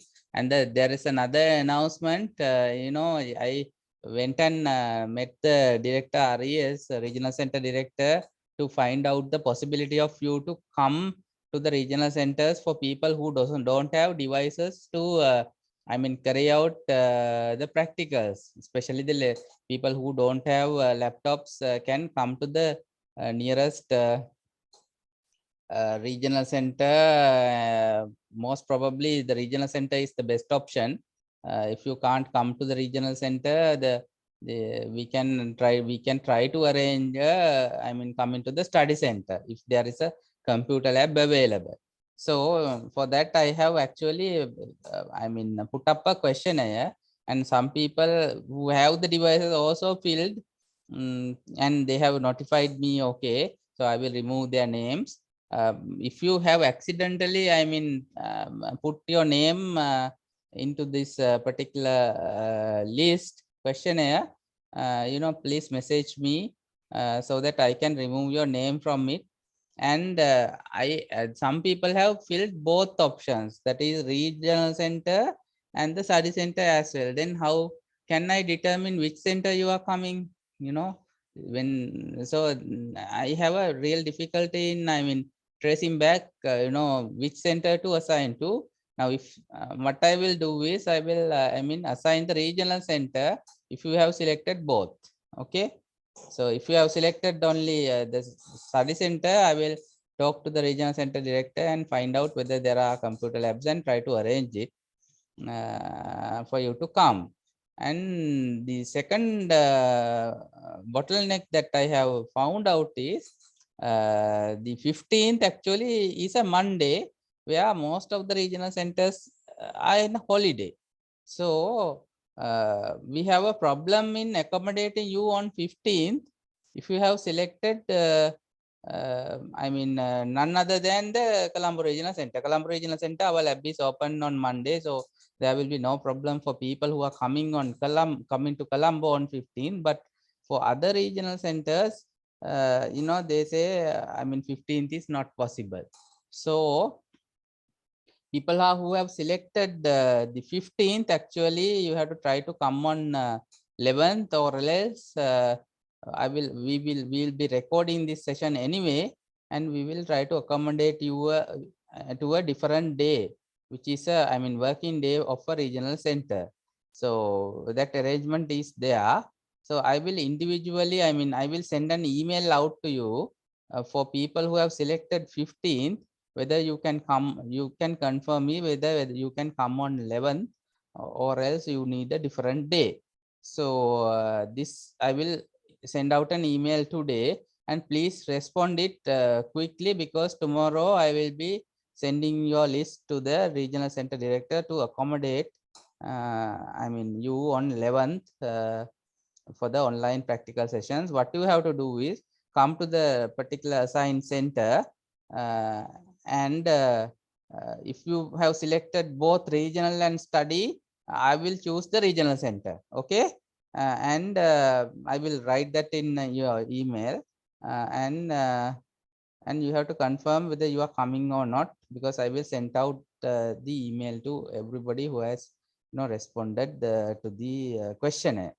So the next thing that you have to be keeping in mind is what you get is a computer and a valid internet connection, and you know, if that and none other than that, there won't be any party, I mean, to support you on things that is being taught. So you have to, get connected via Zoom and do the practicals by watching it, and that is the way that is arranged. Only the computing facilities will be provided, and the internet. So that I have to clearly tell you. So there won't be any demonstrators will be there for you to assist.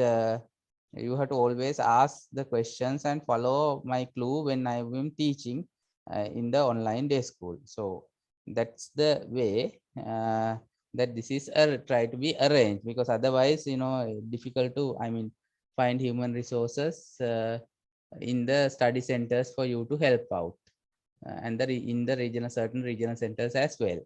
So with that arrangement, I think I will try to cater everybody's request to do the practicals. So 11th is the best day to do it, but if you have a home device, you can come for the repeat day on 15th also, so it doesn't matter. So and for people who are coming to the centers, the preferred day is 11th, and I will send out an email for you to confirm whether you can come on 11th. Otherwise, we will try to accommodate you on a different day. So with that two announcements, I will go ahead with the class. So actually now this is again a theoretical part. Now when you send some data from one computer to another, it has to travel through a physical line, data line. So when the data line actually is shared by many computers which is connected to the network. So when this data are moved on a computer network, if the multiple hosts are trying to send the files, the data, the packets over the network, there can be congestion in the network. Congestion means traffic in the network as in normal road network.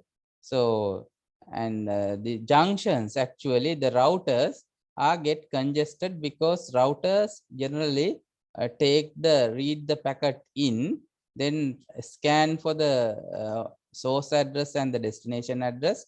Based on the destination IP address, it will put on the correct path for packet to go. So in order to do that, this packet has to be stored in the router's memory and then do the forwarding.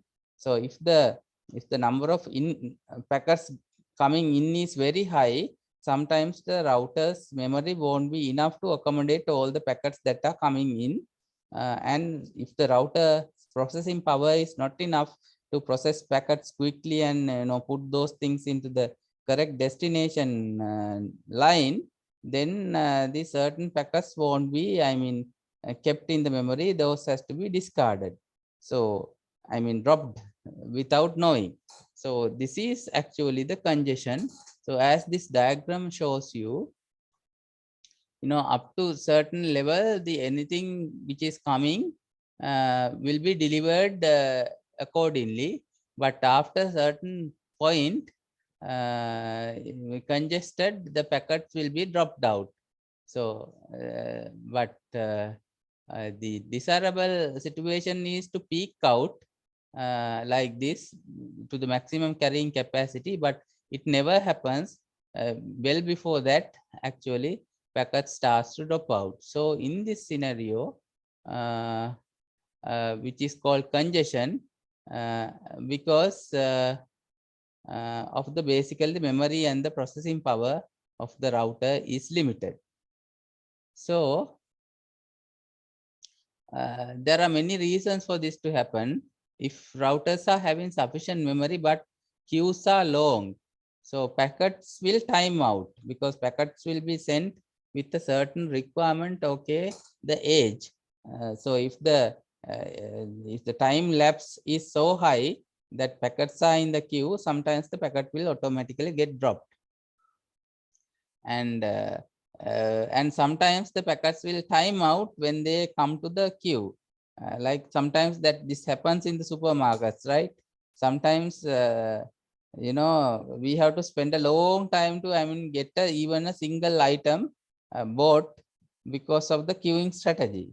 So some people are, going in the place where you have 3 items, very fast queue. Some people, having a big chunk of items to buy also be there in the same short item queue. So that sort of thing happens in the computer networks also. The packets will be in queues and sometimes they get discarded.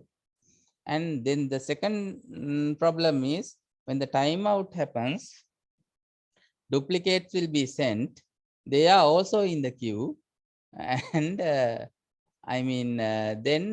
the original packet and the duplicate packet all will add to the congestion. And sometimes the routers may have slow processors. So in the middle router, if there is a slow processor, how fast you send, the slow processor cannot process it. So the packets will get discarded when the timeout occurs. So these kind of reasons, congestion control actually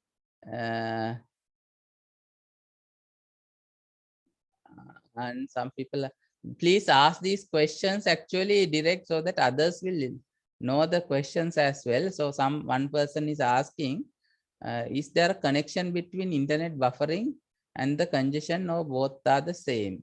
Actually, when it comes to the buffering, actually buffering happens when the bandwidth is low.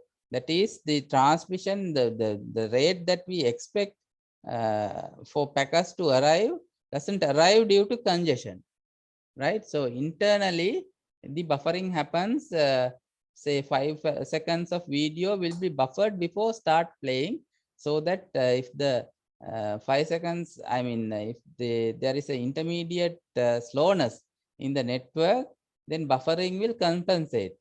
But if the slowness is continuously there, then the buffering won't be enough, because initial buffer will exhaust after 5 seconds time. Then if the still line is slow in delivering the packets, then buffering actually won't help the problem. Buffering sometimes help the problem if the intermittent time sometimes it's fast delivery, sometimes it's slow delivery. So to compensate that, internal buffering might help, because the buffer can allocate the video data to the player while the network is slow. Yes, as you have asked, is there a connection between internet buffering and the congestion, or both are the same? Actually, it is not the same, but buffering helps in alleviating congestion. That's the answer. So actually in the router also this buffering happens, because if the fast sender sends the packets faster than the router's processor can handle, the memory act as a buffer. So and try to store the things until the router's processor process it. So coming back to the session, so the congestion actually has to be controlled in a computer networks. So the idea is to do with making sure the network is able to carry the offered traffic. If it is a global issue, because it is occurring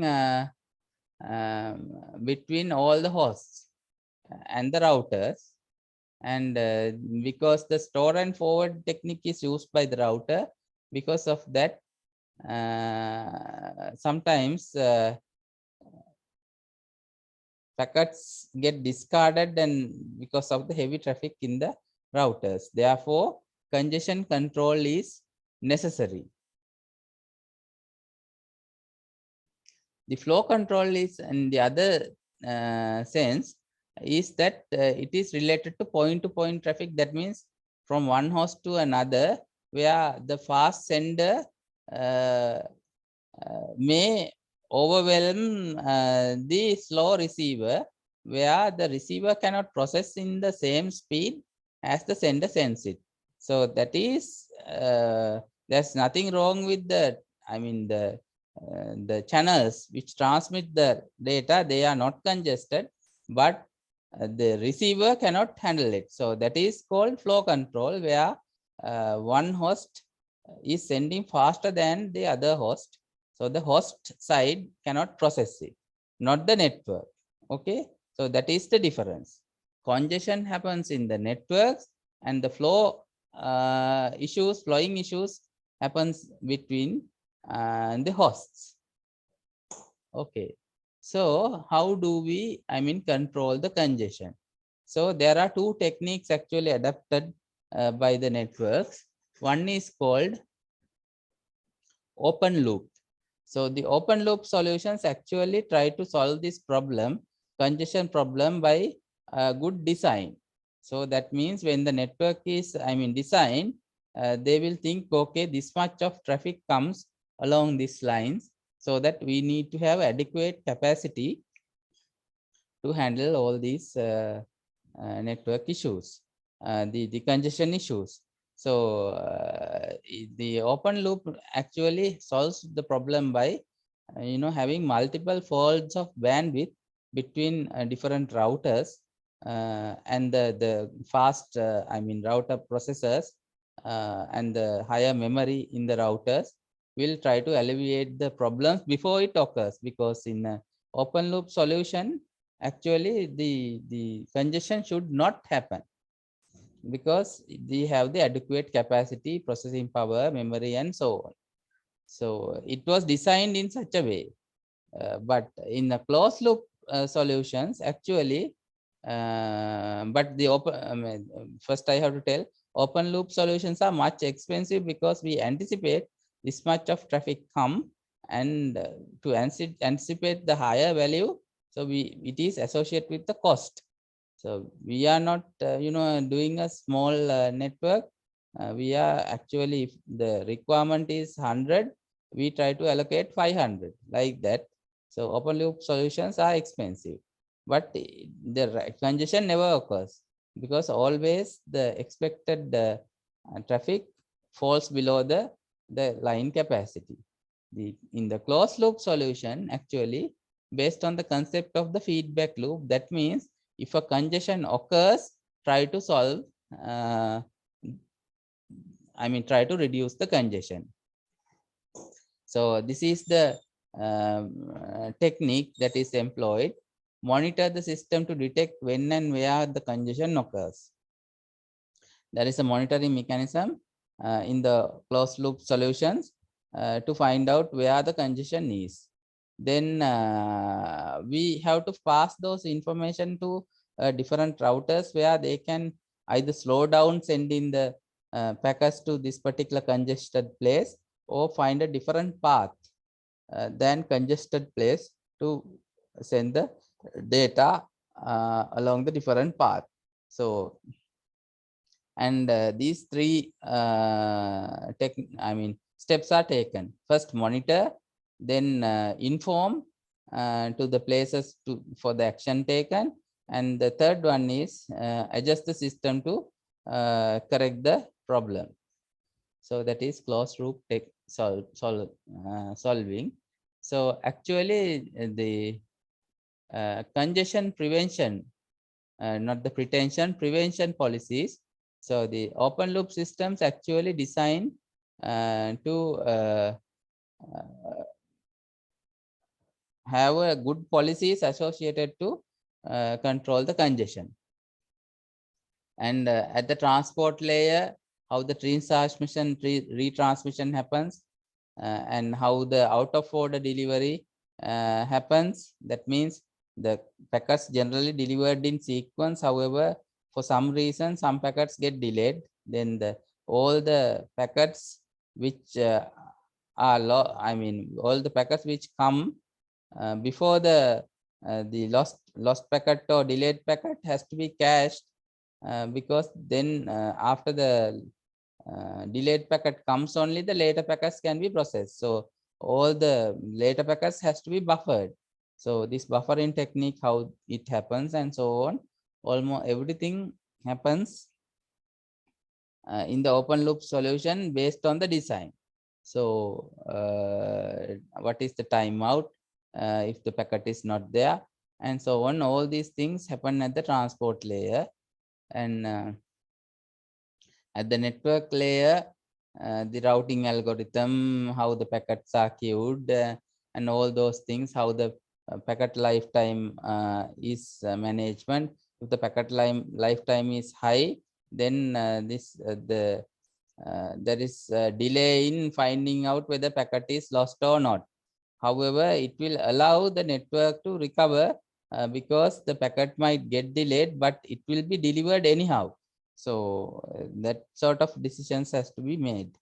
And then in the data link layer, how the packets frames are retransmitted, how the acknowledgements are sent, and all those things has to be taken into consideration in the open loop solution. And this actually a little bit of a description. The retransmission is how a fast sender times out, and what is retransmissions upon in timeout. A jumpy sender that times out quickly and retransmit all outstanding packets. You instant to go back and will put a heavier load on the system. You know why? If the sender thinks that the packets won't get consumed and it times out, it's saying they send the packet again. So if the current load is 50%, after retransmission, the load will become 100%. So based on the policy, you have to control them. Then how the buffering happens. If the receivers routinely discard all out of order packets, these packets has to be retransmitted. So this is again an load. And how the acknowledgement goes. If the acknowledgement gets delayed, again the retransmission happens. And sometimes the acknowledgements are sent on the reverse data. That means host A to host B is the data, and host B to host A data comes. When that data comes only, the acknowledgement comes saying that the A to B data received. So that is called piggybacking. ඒ කියන්නේ අපි කරන්නේ A ඉඳලා B ට යවන packet එක හම්බුණා කියලා කියන්නේ B ඉඳලා A ට නැවත data එකක් එනකොට. එතකොට සමහර විට A time out වෙලා තියෙන්න පුළුවන්. time out වෙලා නැවත එවන්න පුළුවන්. යන්න ඒ වගේ ප්‍රශ්න තියෙන්න පුළුවන්. If I tell it in English, if the A sends a packet to B and the acknowledgement of receiving should be sent from B to A when there is data to be sent from B to A. Then if there is no data, then the acknowledgement gets delayed. So then the sender might think, okay, I haven't received my acknowledgement and I have to retransmit. But the problem is actually there is no data to be sent from B to A, so that the acknowledgement gets delayed due to that. So these kind of things has to be taken into consideration.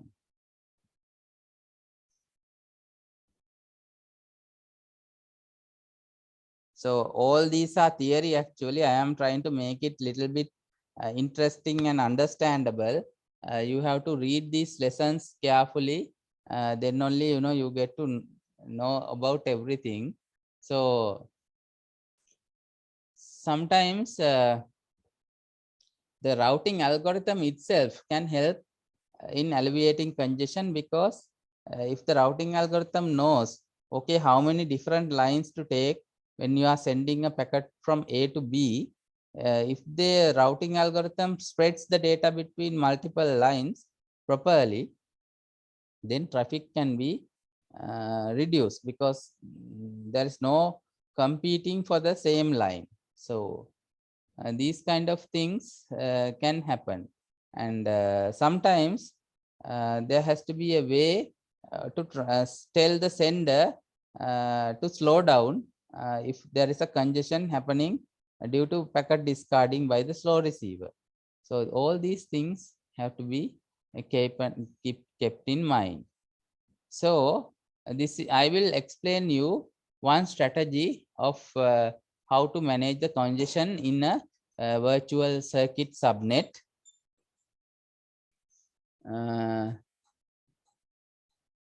So supposing see about the diagram A. So if there is a congestion in place where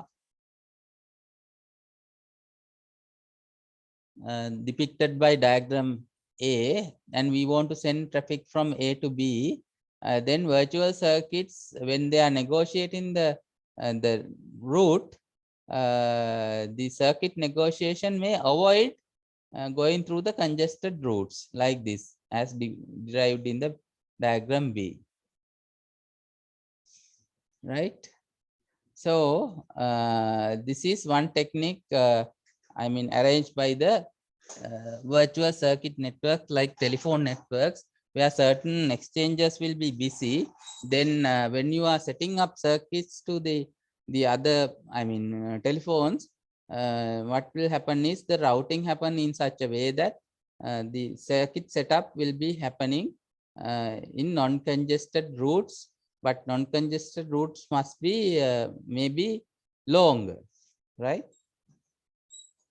In terms of distance, in terms of delay and so on. But actually the traffic like packet discarding never happens because it is, I mean, routed along a different path. And in a datagram subnet, which is actually the packet based traffic subnets, the utilization of output can be easily calculated. So if there is a utilization problem, then we know, okay, the outgoing lines gets busy, so that there is a problem in our router. So according to this particular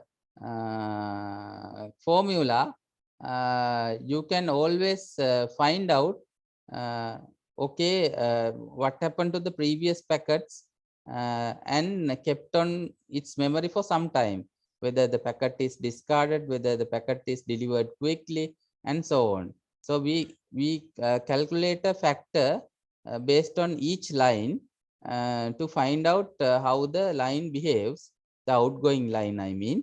So if the line's behavior is good, we may try to forward a new packet to them. If the line's behavior is bad over the time, then we might not send a packet over the that particular selected line. However, now how much history we need to consider when making this decision is up to the formula to find out the how much history we will consider, because sometimes in the history there might be a wrong track record where this line is not better, but finally it has been upgraded, so the previous track record doesn't matter because the line is upgraded so that we can send the traffic. So this how many number of minutes or number of seconds we keep the all data about the performance of the line will affect the router's performance. Sometimes when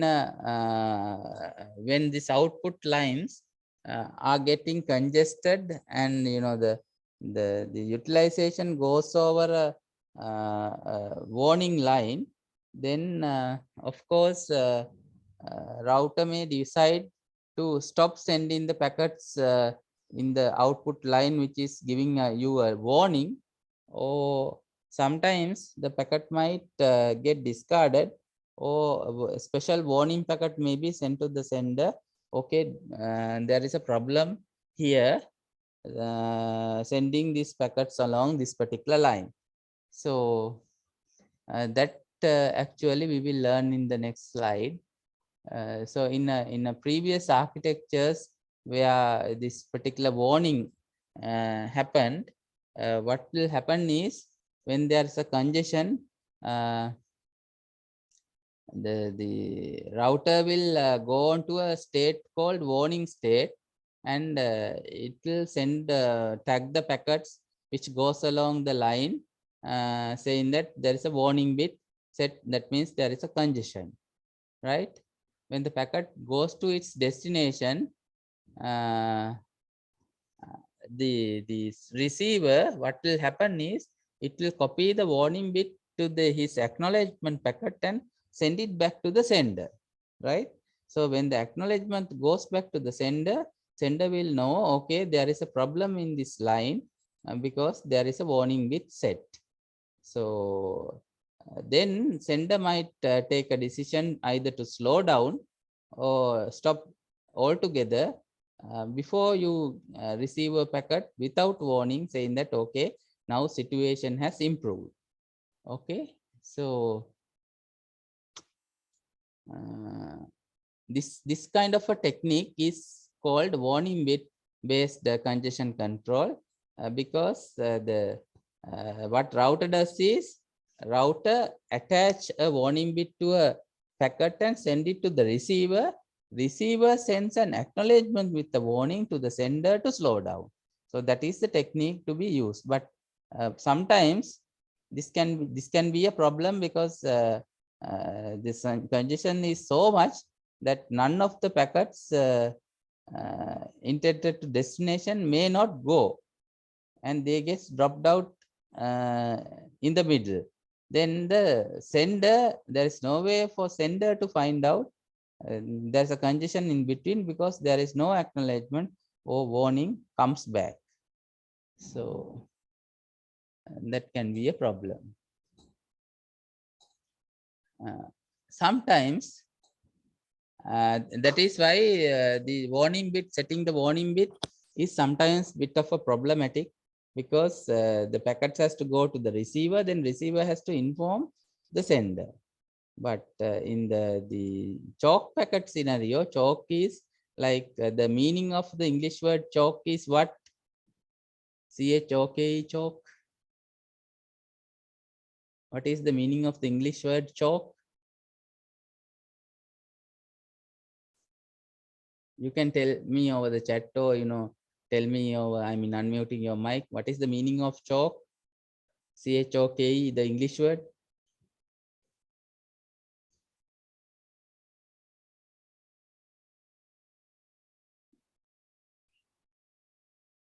කාට හරි කියන්න පුළුවන්ද chalk කියන ඉංග්‍රීසි වචනේ තේරුම?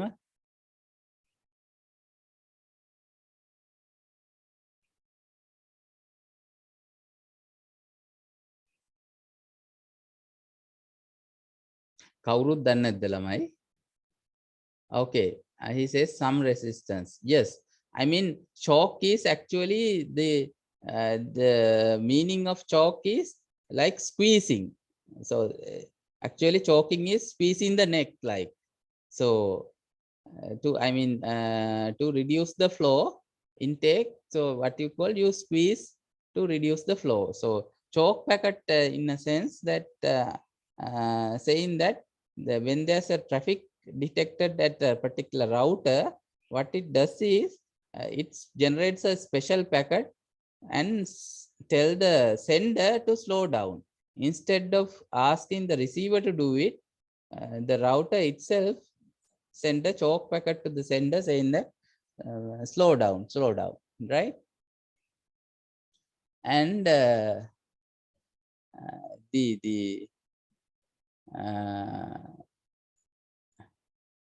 for this particular receiver's direction, there is a heavy traffic, so slow down when you are sending traffic to this particular receiver. So that's the idea. And this chalk packet sometimes goes along different routers. So the chalk packet can be designed in such a way that in the middle also, middle routers also being asked to slow down instead of sending the asking the sender himself. කියන්නේ අතරමැද routers pass කරගෙන යනකොට මේ පාරෙන් එන ඒවත් slow කරන්න කියලා කියාගෙන යන්න පුළුවන්. නැත්නම් කෙලින්ම slow කරන්න කියන්න පුළුවන් මුලම කෙනාට. The sender will be asked to slow down, as well as sometimes the chalk packet can be designed in such a way that intermediate routers also slow down when sending the packets along this particular destination. So the description is given actually. So sometimes this is sort of the technique that is used. So supposing that you are sending packets at the rate of 100 per minute. So when a chalk packet arrives, the sender might reduce it by 50%. Okay, earlier we are sending at 100%, but as soon as the chalk packet receives, the sender can slow down by 50% and send the packets. And now it's sending 50 and see. Then if there is again, if there is congestion, even after sending the 50, then the router might send another chalk packet. So then the source, the sender might slow down again by 50%. Say, then the originally 100, now it is 25. And see whether the situation stabilizes. Then if there is no warning or chalk bit comes after reducing, after some time, it will try to increase the speed by not by 50%, but by 10% or so, and see whether the situation stabilizes. Then after some time, it will increase another 10%. So, and likewise, it will reach again back to 100 if there is no congestion warning or chalk packets come along the way. So that is the idea. Response of the congestion has to be quick. That is why it reduced by 50% on one go, but increase slowly, because otherwise, if you increase immediately to the 100, then the problem might not get solved, because again there will be a congestion. So this is the idea of chalk packet. And if the chalk packet asks every router in the middle to slow down instead of directly saying to send into the sender, then we call it hop by hop chalk packet, because it will send slow down every router on the way. So you may read the lesson material, because there is lengthy discussion on this about the congestion control. So then what happens when we cannot control the congestion by sending the chalk packets, warning bits, and so on? Still there's a heavy traffic, and some packets gets discarded. Then what happens is, if the routers cannot control the congestion by this kind of a technique, what routers can do is automatically drop certain portions of packets, which is called load shedding. We don't inform the sender, we immediately discard set of packets, so that they can have more room for processing. Instead of notifying the sender, it automatically discards certain set of packets in order to reduce the congestion. So this technique is called load shedding. Actually, this is employed in this most of the electrical networks. Sometimes you experience sudden power outs, power interruptions at your area, because if the system cannot sustain the load that it is getting, some automatic blackouts can happen in the electrical networks. It is to ensure the safety of the network, because if the load is high, the entire network might go down. Because of that, selectively the certain areas will be blacked out, so the load will be reduced. So that is sort of a load shedding happens in the electrical network. The similar technique can be employed in the computer networks, where there is a heavy load. Informing may not help, then it automatically discards certain packets. So then which packets to be dropped? That is the $1 million question. Okay, make it a for this you have a nice strategy. We call it wine and milk strategy, right? So what is the purpose of what is the technique of discarding the heavily loaded packets? So which is the wine packet when which is the milk packet? So this is how it goes. Then අපි කියනවානේ wine පරණ වෙන්න රසයි කියලා නේ. So එහෙම කියනවානේ. Then people might say so the older wines are best, right? If you make it I mean brew longer, the wine has a good taste, they say. And how about milk? If you get I mean keep milk for 2 or 3 days, it will get rotten, right?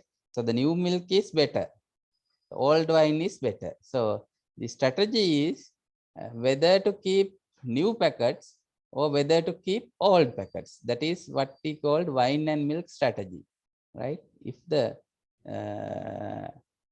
for certain applications, the employing the milk strategy is best, and for certain applications employing the wine strategy is best. For example, file copying, which strategy is best, wine or milk?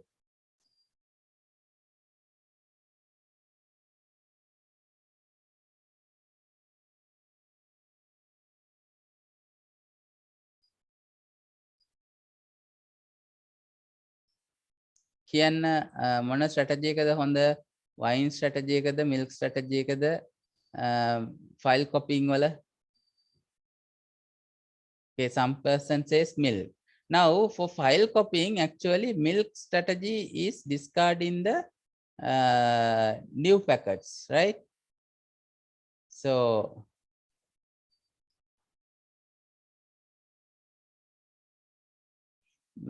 milk strategy is better because the all packets has to be, I mean, delivered in order to combine the packets up to some extent.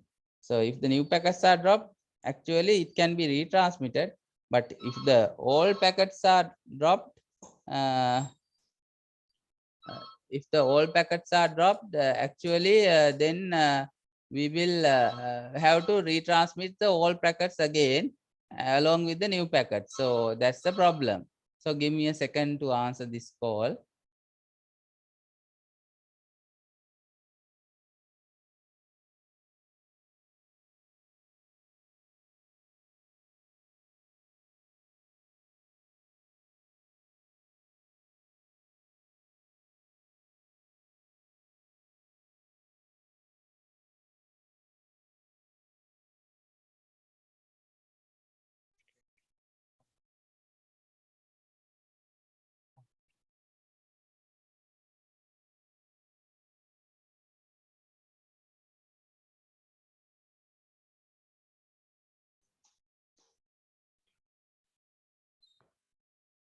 Hello, let's continue. So now on the other hand, when you are watching a movie, the wine strategy is better because all packets of no use, because if the frame already passed, then the wine strategy of discarding the packets, that is not keeping the all packets, is better. So that's the idea. File copying, milk strategy is good, and the video and other streaming, the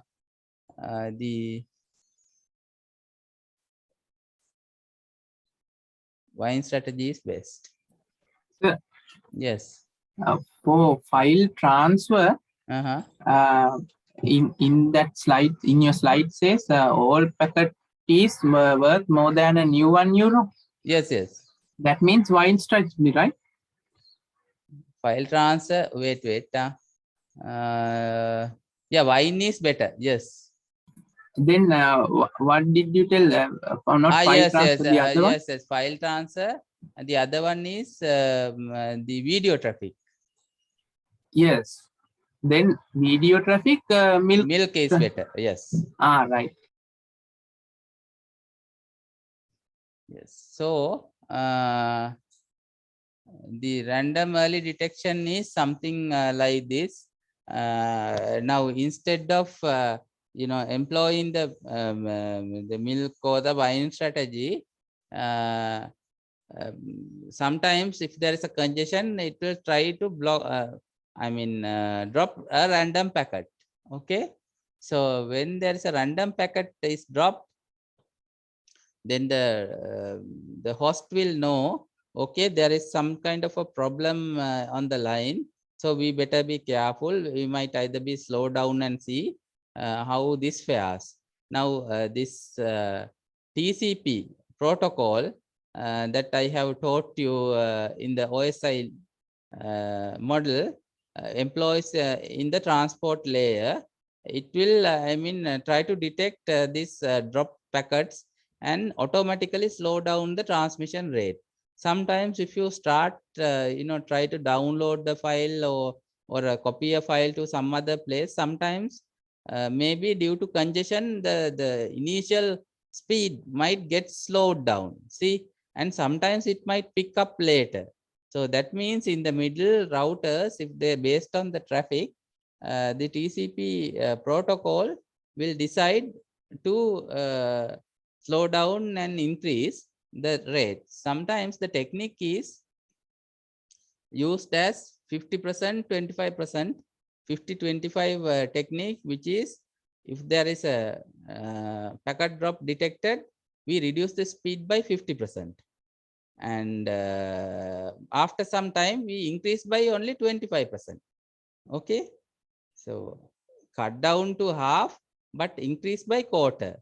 Likewise, if there is another packet drop, we cut down by half, but only increase by quarter. And over the time, we try to increase by quarter and try to improve the speed. So that is the idea. Okay. So this is actually good for wired networks because generally the network is reliable. But for wireless networks, generally packet dropping is a very common because of it is transmitted over air due to so many obstacles and environment conditions. The employee in this packet dropping to slow down the transmission speed might not help in alleviating congestion, because there might be lots of dropped packets due to other factors, not through the environment. So so these techniques, actually random early detection is good for wired networks, not for the wireless. And the next thing that I have to tell you is the jitter. So jitter is again another technical word that you have to know, because the average of the arrival time. Now, for example, now if you try to send series of packets from A to B, the first packets goes within 1 millisecond. For the second packet, it will take 1 minute. And for the third packet, it is 30 seconds. And for the fourth packet, again 2 milliseconds. So there is wider variety of difference between the delivery times. So if the average delivery time is higher, and where there is a higher variance, then we call it high jitter, because we cannot guarantee, okay, within this time period a packet might go because of the high jitter. Some packets go much faster and some packets get slowed advertently so long. So if the high jitter is good, high jitter is bad actually, because certain situations like video conversations, audio conversations, high jitter sort of decreases the performance, because there will be a lot of scratches, sounds, glitches in the videos and so on. Therefore, for the multimedia networks, the low jitter is the good because there is a guarantee that the packets will get received within the finite amount of time. Then with the buffer employed, as one student asked earlier, if there is a sufficient buffer with the low jitter, you can have a, very good quality in transmission, because, the buffer compensates for the, little bit of a jitter, because some packets arrive early, some packets arrive quickly, and some packets gets late. But since it is being buffered, we get a continuous speed. So this is actually, for this there are certain algorithms called leaky bucket algorithms, because it's a nice concept. දැන් අපි නිකන් හිතන්නකො බාල්දියක් තියෙනවා හිලක්. හොඳේ. එතකොට බාල්දියට උඩින් වතුර වක් කරනවා අපි. වතුර වක් කරන්නේ විවිධ රේට් වලින්. හරිද? හැබැයි අර හිලෙන් ඇතුලේ යට තියෙන හිලෙන් වතුර එළියට යන්නේ same rate එකකින්. හොඳද? ඔය බෆර් එකක් වැඩ කරන්නේත් ඔන්න ඔය වගේ. එක එක වේග වලින් වතුර එන්න පුළුවන්. වතුර වැඩියෙන් හයියෙන් එනකොට බාගට් එක ටික වැඩිපුර පිරෙනවා. හැබැයි මේ වතුර යටින් යන්නේ එකම වේගෙන්. එතකොට ඔන්න ඔය වගේ ඇල්ගොරිතම් තියෙනවා ලීකි බකට් කියලා කියන්නේ. අපිට පුළුවන් මේ control කරන්න flow rate එක. Then I will tell that in English. So there is an algorithm called leaky bucket, where sort of buffer will act as in middle, where slows certain speeds, like high speed delivery and low speed delivery and high speed and low speed interchange can be normalized, because when we put some water into the bucket, in the leaking areas, the small hole at the end will only deliver water in a certain speed, not higher speeds, not lower speeds, at a certain fresh rate. But to the bucket we can sometimes deliver a large amount or a small amount intermittently, but the bucket act as a buffer to deliver the data, the water at the same speed. So this kind of employment is there in computer networks. We call it leaky bucket, and this is actually using buffers we can control this the high jitter into a continuous flow. So with that we will go on to the transport layer. So transport layers jobs are actually providing the connection or connection less services in order to send the packets from one place to another with the establishment established guarantee of delivery. Sometimes the connectionless networks doesn't ensure the guarantee the delivery unless there is acknowledgement.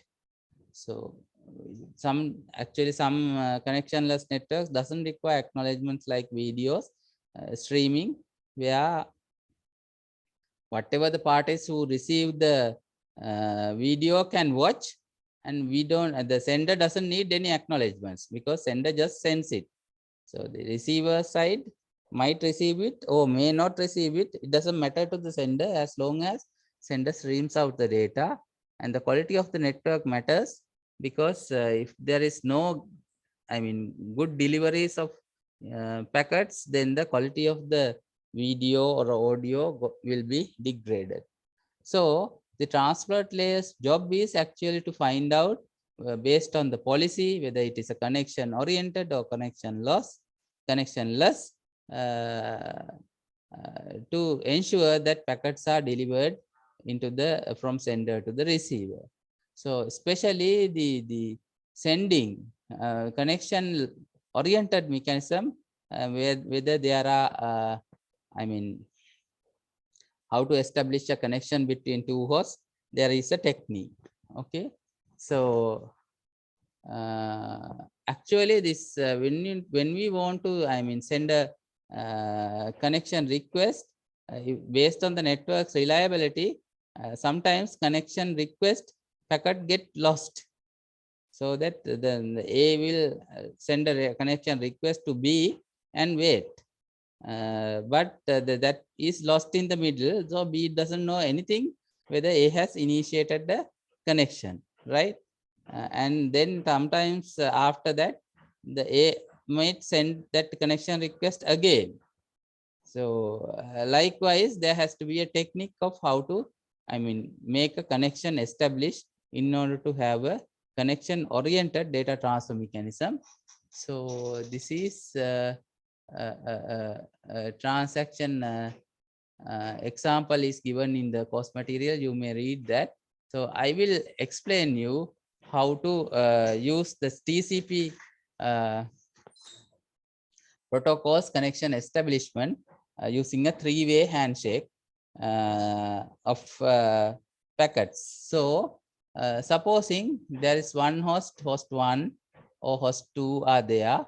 And what the host 1 does is when it wants to make a connection, it will send a connection request by marking a particular number, sequence number on the packet, saying that, okay, I want to initiate a connection with B. When the connection request received by the host, what receiver does is connection request received, and host 2 sends an acknowledgement saying, okay, I have received the connection request, and I will put the sequence number of the request as an acknowledgement number, and with a different sequence number, acknowledgement is sent to the host 1. But host 1 will know that this is a reply to the connection request because the acknowledged number is same as the sequence number sent by the host 1. So then the host is knowing that, okay, the host 2 is ready to initiate the connection. Then the host 1 sends directly the data itself, first part of the data, first packet, with the sequence number X and the acknowledged number Y. Okay, here is the data because the acknowledgement number of is same as the sequence number sent by the host 2. Then host 2 will know, okay, this is the data of the connection request, accepted connection request by me. So this is the three-way handshake operation of two hosts to initiate a connection. So let me explain it again. Send a connection with a number, and host 2 replies with the his own sequence number, but the acknowledgement number is equals to the connection sequence number sent by the host 1. Then host 1 knows, okay, that is the acknowledgement. Then the host 1 sends the first packet containing the data with the sequence number, same sequence number, and the acknowledgement number, because this connection has to be clearly identified. So this is the best case. Okay, but there can be instance where the first original connection request is lost, and the host 1 retransmits the connection request, and later the previous connection request comes back. So that means a duplicate. The original connection packet got delayed, and because of that, host 1 sends another request, and the connection already established. But later, the delayed packet comes as a new connection. So then the host 2 actually will think this as a new connection request in addition to the originally established connection. So it will again reply to the host 1 saying that, okay, this is new connection. So this connection number 1 and another connection with connection number 2. So the host 2 will think, okay, host 1 asked for another connection. එකකට වඩා වැඩි ගණනක් ඉල්ලුවා කියලා හිතලා දෙවෙනි එකටත් reply කරනවා. It will, host 2 will reply for the second one also. But host 1 knows I only requested for one connection, and host 2 might have got the duplicate packet. Because of that, the host 1 will reject the second connection. So that is another scenario. And this is you know, the very hard situation where connection request of all duplicate will come, acknowledgement will come, then the data of sequence 1 will come, and the all duplicate will go off with the data. Then there will be a rejection of data. So there can be, I mean, duplicates from both sides. Connection request duplicates, acknowledgement duplicates, as well as data duplicates. So there can be many issues that can occur in the three-way handshake, but the mostly because of the reliability of the network, generally this three-way handshake works. And similarly also, after the connection is established, how do we disconnect? So disconnection also involving certain, I mean, handshake operations. Host 1 sends a disconnection request and starts timer for the disconnection. Okay, after some time I will disconnect. Then the host 2 will also send, okay, I received your disconnection request. Disconnection timer will start at the host 2 end, and then I have received an acknowledgement of the host 2 for the disconnection. Then host 1 will send an acknowledgement. Then both parties will release the connection. So this is the best case of releasing the connection. And there can be many instances where this will not work. Like in instance B, host 1 starts disconnection request. Host 2 will reply, okay, let's disconnect. Then host 1's acknowledgement of, okay, let's disconnect together will get lost, but it will still disconnect because host 2 will start a disconnection timer. After the timeout, connection will be automatically released. And this is the third scenario. Disconnection request goes to the host 2 and his reply gets lost. But after again some time, host 1 sends a disconnection request. Then the second time also host 2 sends a disconnection request because now old one might have discarded. And after the sending the acknowledgement, connection will be released. So even with a single disconnect and release, this is both systems might disconnect because they start timers, right? So host 1 will send a disconnection request and start timer, and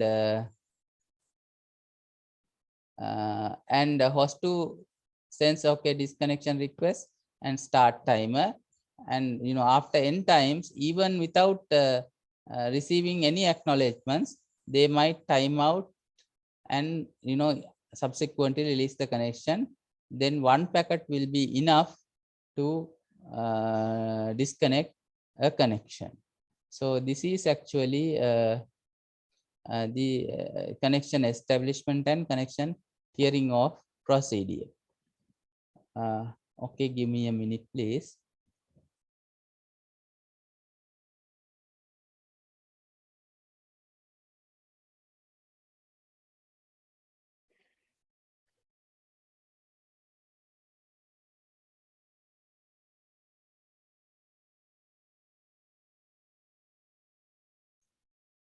Okay, so let's go ahead. Now for this operations, there are two main protocols are there in the networks. So one is called UDP protocol, where you don't have connection establishment. So it's a sort of a packet where the source address and the destination address is provided by the IP, but for the UDP, the port, actually the slot number is asked, okay, which is the source port and what is the destination port, because the address is already established by the IP in the network layer, but the UDP actually says, okay, which slot this packet should go.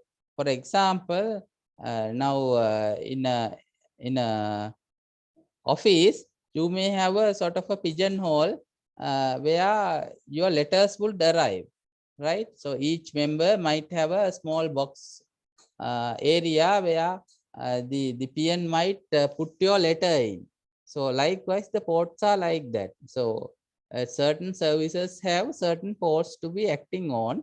So the UDP actually says about source port and the destination port, and it will be the size of the packet. So generally 16-bit is reserved for source port, 16-bit is reserved for destination port, and what is the length of the packet, and the checksum, that is integrity value, which is calculated after with the data to find out whether the packet has been altered or not. So these four segments are the header of the UDP protocol header of the packet. So because of the 16-bit limitation, so the number of ports that we can address is 2 to the power 16, that is minus 1, that is 2 to the power 16 minus 1 is actually 65,535 or something. So that is the maximum number of ports which can be addressed in the UDP protocol. That means different port sizes. So what are the users? Actually, it is very useful in client server networks, and where the connection less protocol is required. So generally this name resolution, we call it translating IP to name and name to IP. All those things, packets are coming in as UDP because we don't need connections to be established in order to find out all these. So generally the DNS is a very good example of using the UDP. So on the other hand, if there is a connection oriented protocol is required, TCP is the best one to be used, and it is the technique to establish a connection oriented system in a unreliable network. So the IP layer, there is no guarantee that data will be delivered properly. So it's up to the TCP to find out, okay, which packets are properly delivered and which packets are delivered in order and which are not delivered, then how to retransmit, how to slow down when there's a congestion and so on. All those aspects have been, part of the transport layer. So TCP has to support everything. So let us discuss about this, about the port numbers after we discuss about the what you call the segment header. Then I will come back to those slides. So this particular segment header, TCP segment header is much longer than the UDP header. That also has source port and the destination port. But as I have told you, TCP is connection oriented and it is designed to deliver packets in order, and especially when there is a file copying operation, when the packets are actually broken down into the pieces, the files are broken down into the pieces and delivered through the packets, then there has to be a sequence number, because this is the part number 1 and 2 and so on. So the sequence number segment is that, and then the acknowledgement number is when the packet arrives at the other side, they put up a different number as an acknowledgement number, sends back the packet. So that is the acknowledgement number area. Then this TCP header length is there, how much the header is of size. Then there are different bits that you can set. Now urgent bit is set, then packets will be delivered quickly. The ACK is acknowledgement bit, then you can mark this packet as acknowledgement packet. PSH packet, in a sense, I can't remember that. The description is given, and RST is a reset bit where you send a reset packet in order to, send a connection, drop or connection reset.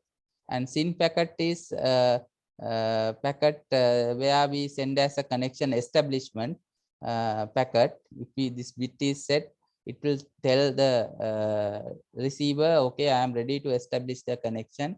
FIN packet is a connection termination packet. So these different bits will have a different meanings. So if these bits are set, that does mean that this packet has a different functionality. So these bits will ensure that whether there is a connection request, connection tear off, connection reset, or whether it is an acknowledgement and so on. So there is many users. And the window size is something is required when we are managing the flow, because the window size actually defines what is how much buffer space left at the sender side, and when there's acknowledgement packet, window size means how much buffer space left at the receiver side. Based on this buffer size, if the buffer size is 0, sender might slow down without sending new packets. Okay, so that is the window size is that variable, and the checksum is actually a parameter calculated in order to correct errors of the header. If there's a bit pattern, there is a corruption in the bit pattern, then all these values will get wrong. Because of that, if checksum is calculated at the receiver's end, will know if the checksum matches, that means the header is not actually corrupted, header is received intact.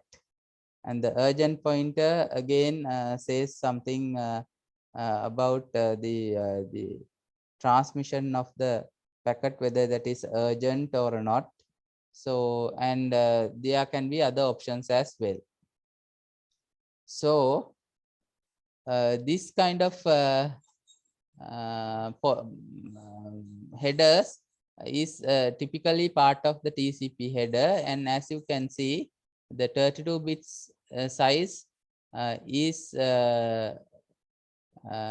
delivered into multiple rows. So the first row size is 4 bytes, second row 4 bytes, third row 4 bytes, fourth row 4 bytes, and fifth row 4 bytes. So 20 bytes are used for the TCP header, plus any more options, and after that only the data part comes.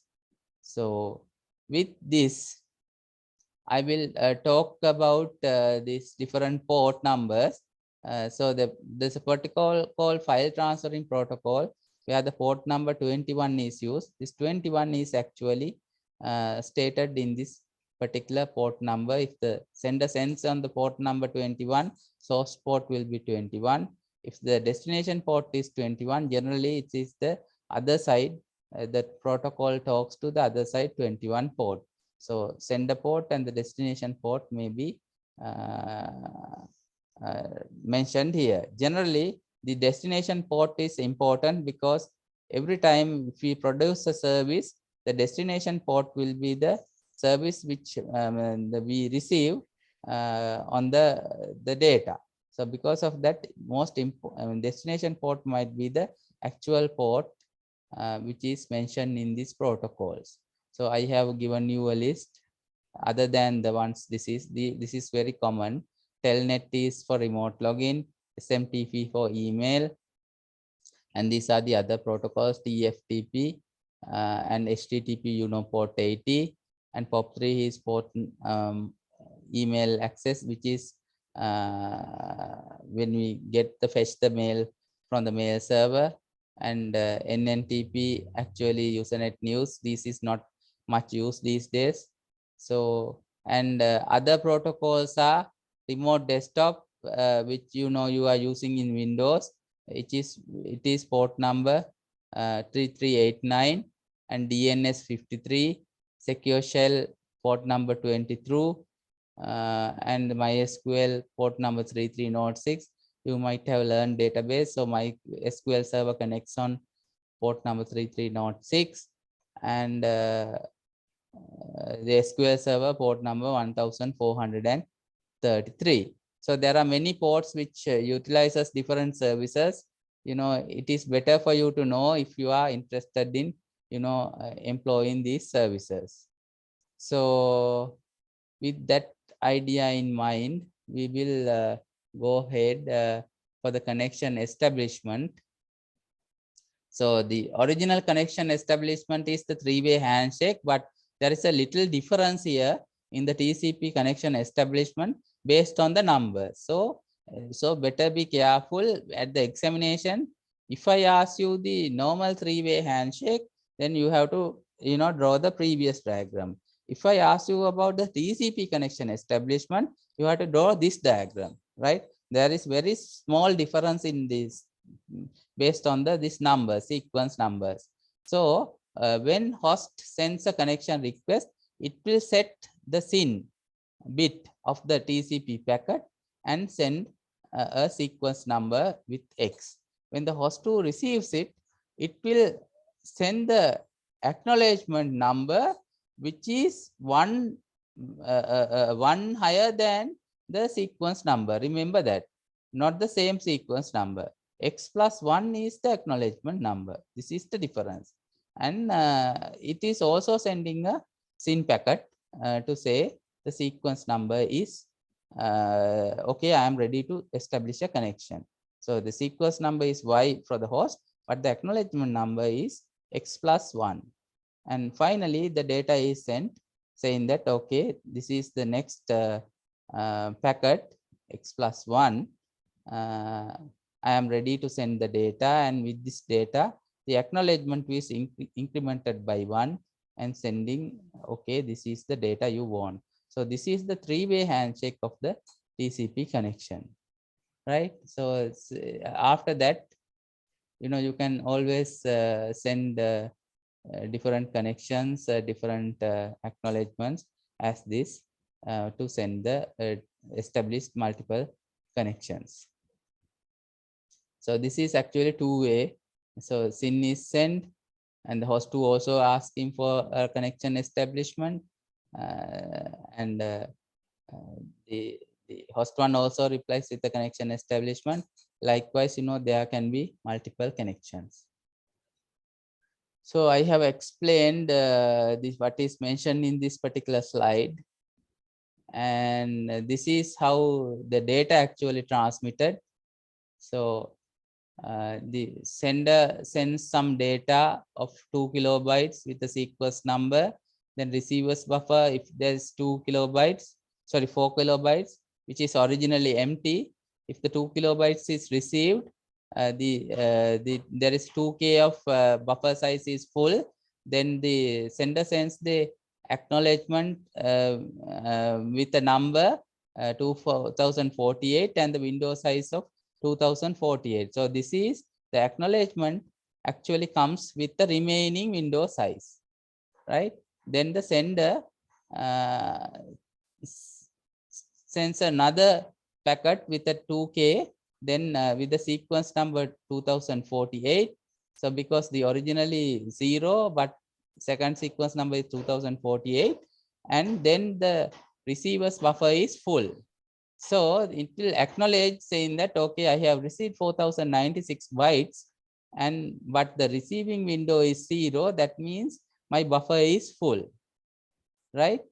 So then sender waits, because sender knows that the receiver doesn't have any more buffer space remaining because window is 0, right? Then after the receiver consumes some part of data, it will send another acknowledgement saying that, okay, I have a more free space with the window size 2048, so that I can consume more.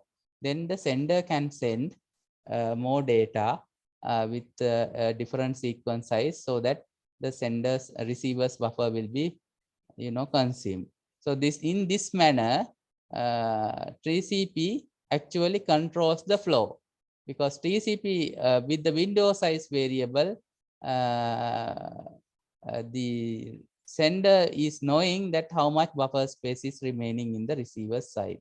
So this is actually the TCP transmission policy. And I will stop the class here because I think we have covered a lot in today's class. And I mean, if I put more, then you will be actually overloaded with the things. So we will continue the rest actually in the next day school. And for the first CAT, actually I will only ask up to lesson number 12, I think. So where you have certain up to the routing protocols, where including the routing protocols. So this part actually is for the final examination purposes up to the 12th lesson, I think, lesson number 12. Before the starting of the packet tracer practicals, the questions will be asked for the CAT number 1. Okay, so based on the adjustments that is done to the timetable, you will be having the final examinations on December, and CAT 1 is postponed. So the CAT 1's new date will be I mean first week of January, I think, but it is not finalized yet. But I mean, you will get a new timetable, so you don't get this CAT 1 based on the timetable date on November 19th. Okay, so with that announcement, I will wind up, and we will meet in the next day school. Day will be different. I will update my timetable in the LMS. You can check back in few days, and the practical sessions go ahead as planned. 11th and repeat will be on 15th, all online. And for people who can't come, sorry, don't have devices, I will try to arrange this facility, and 11th is the best day to come, because 11th is available, and regional service and RES services have informed me that on the regional centers generally the one day is a holiday. So because of that, so sorry for the asking you to select the 15th for the regions, but for people who have selected 15th on for Colombo, they can come, because computer science lab is open on Colombo on Monday, right? On the 15th of November. So with that announcement, I will wind up, and thank you very much. Today we had a very, I mean, long class of computer networks.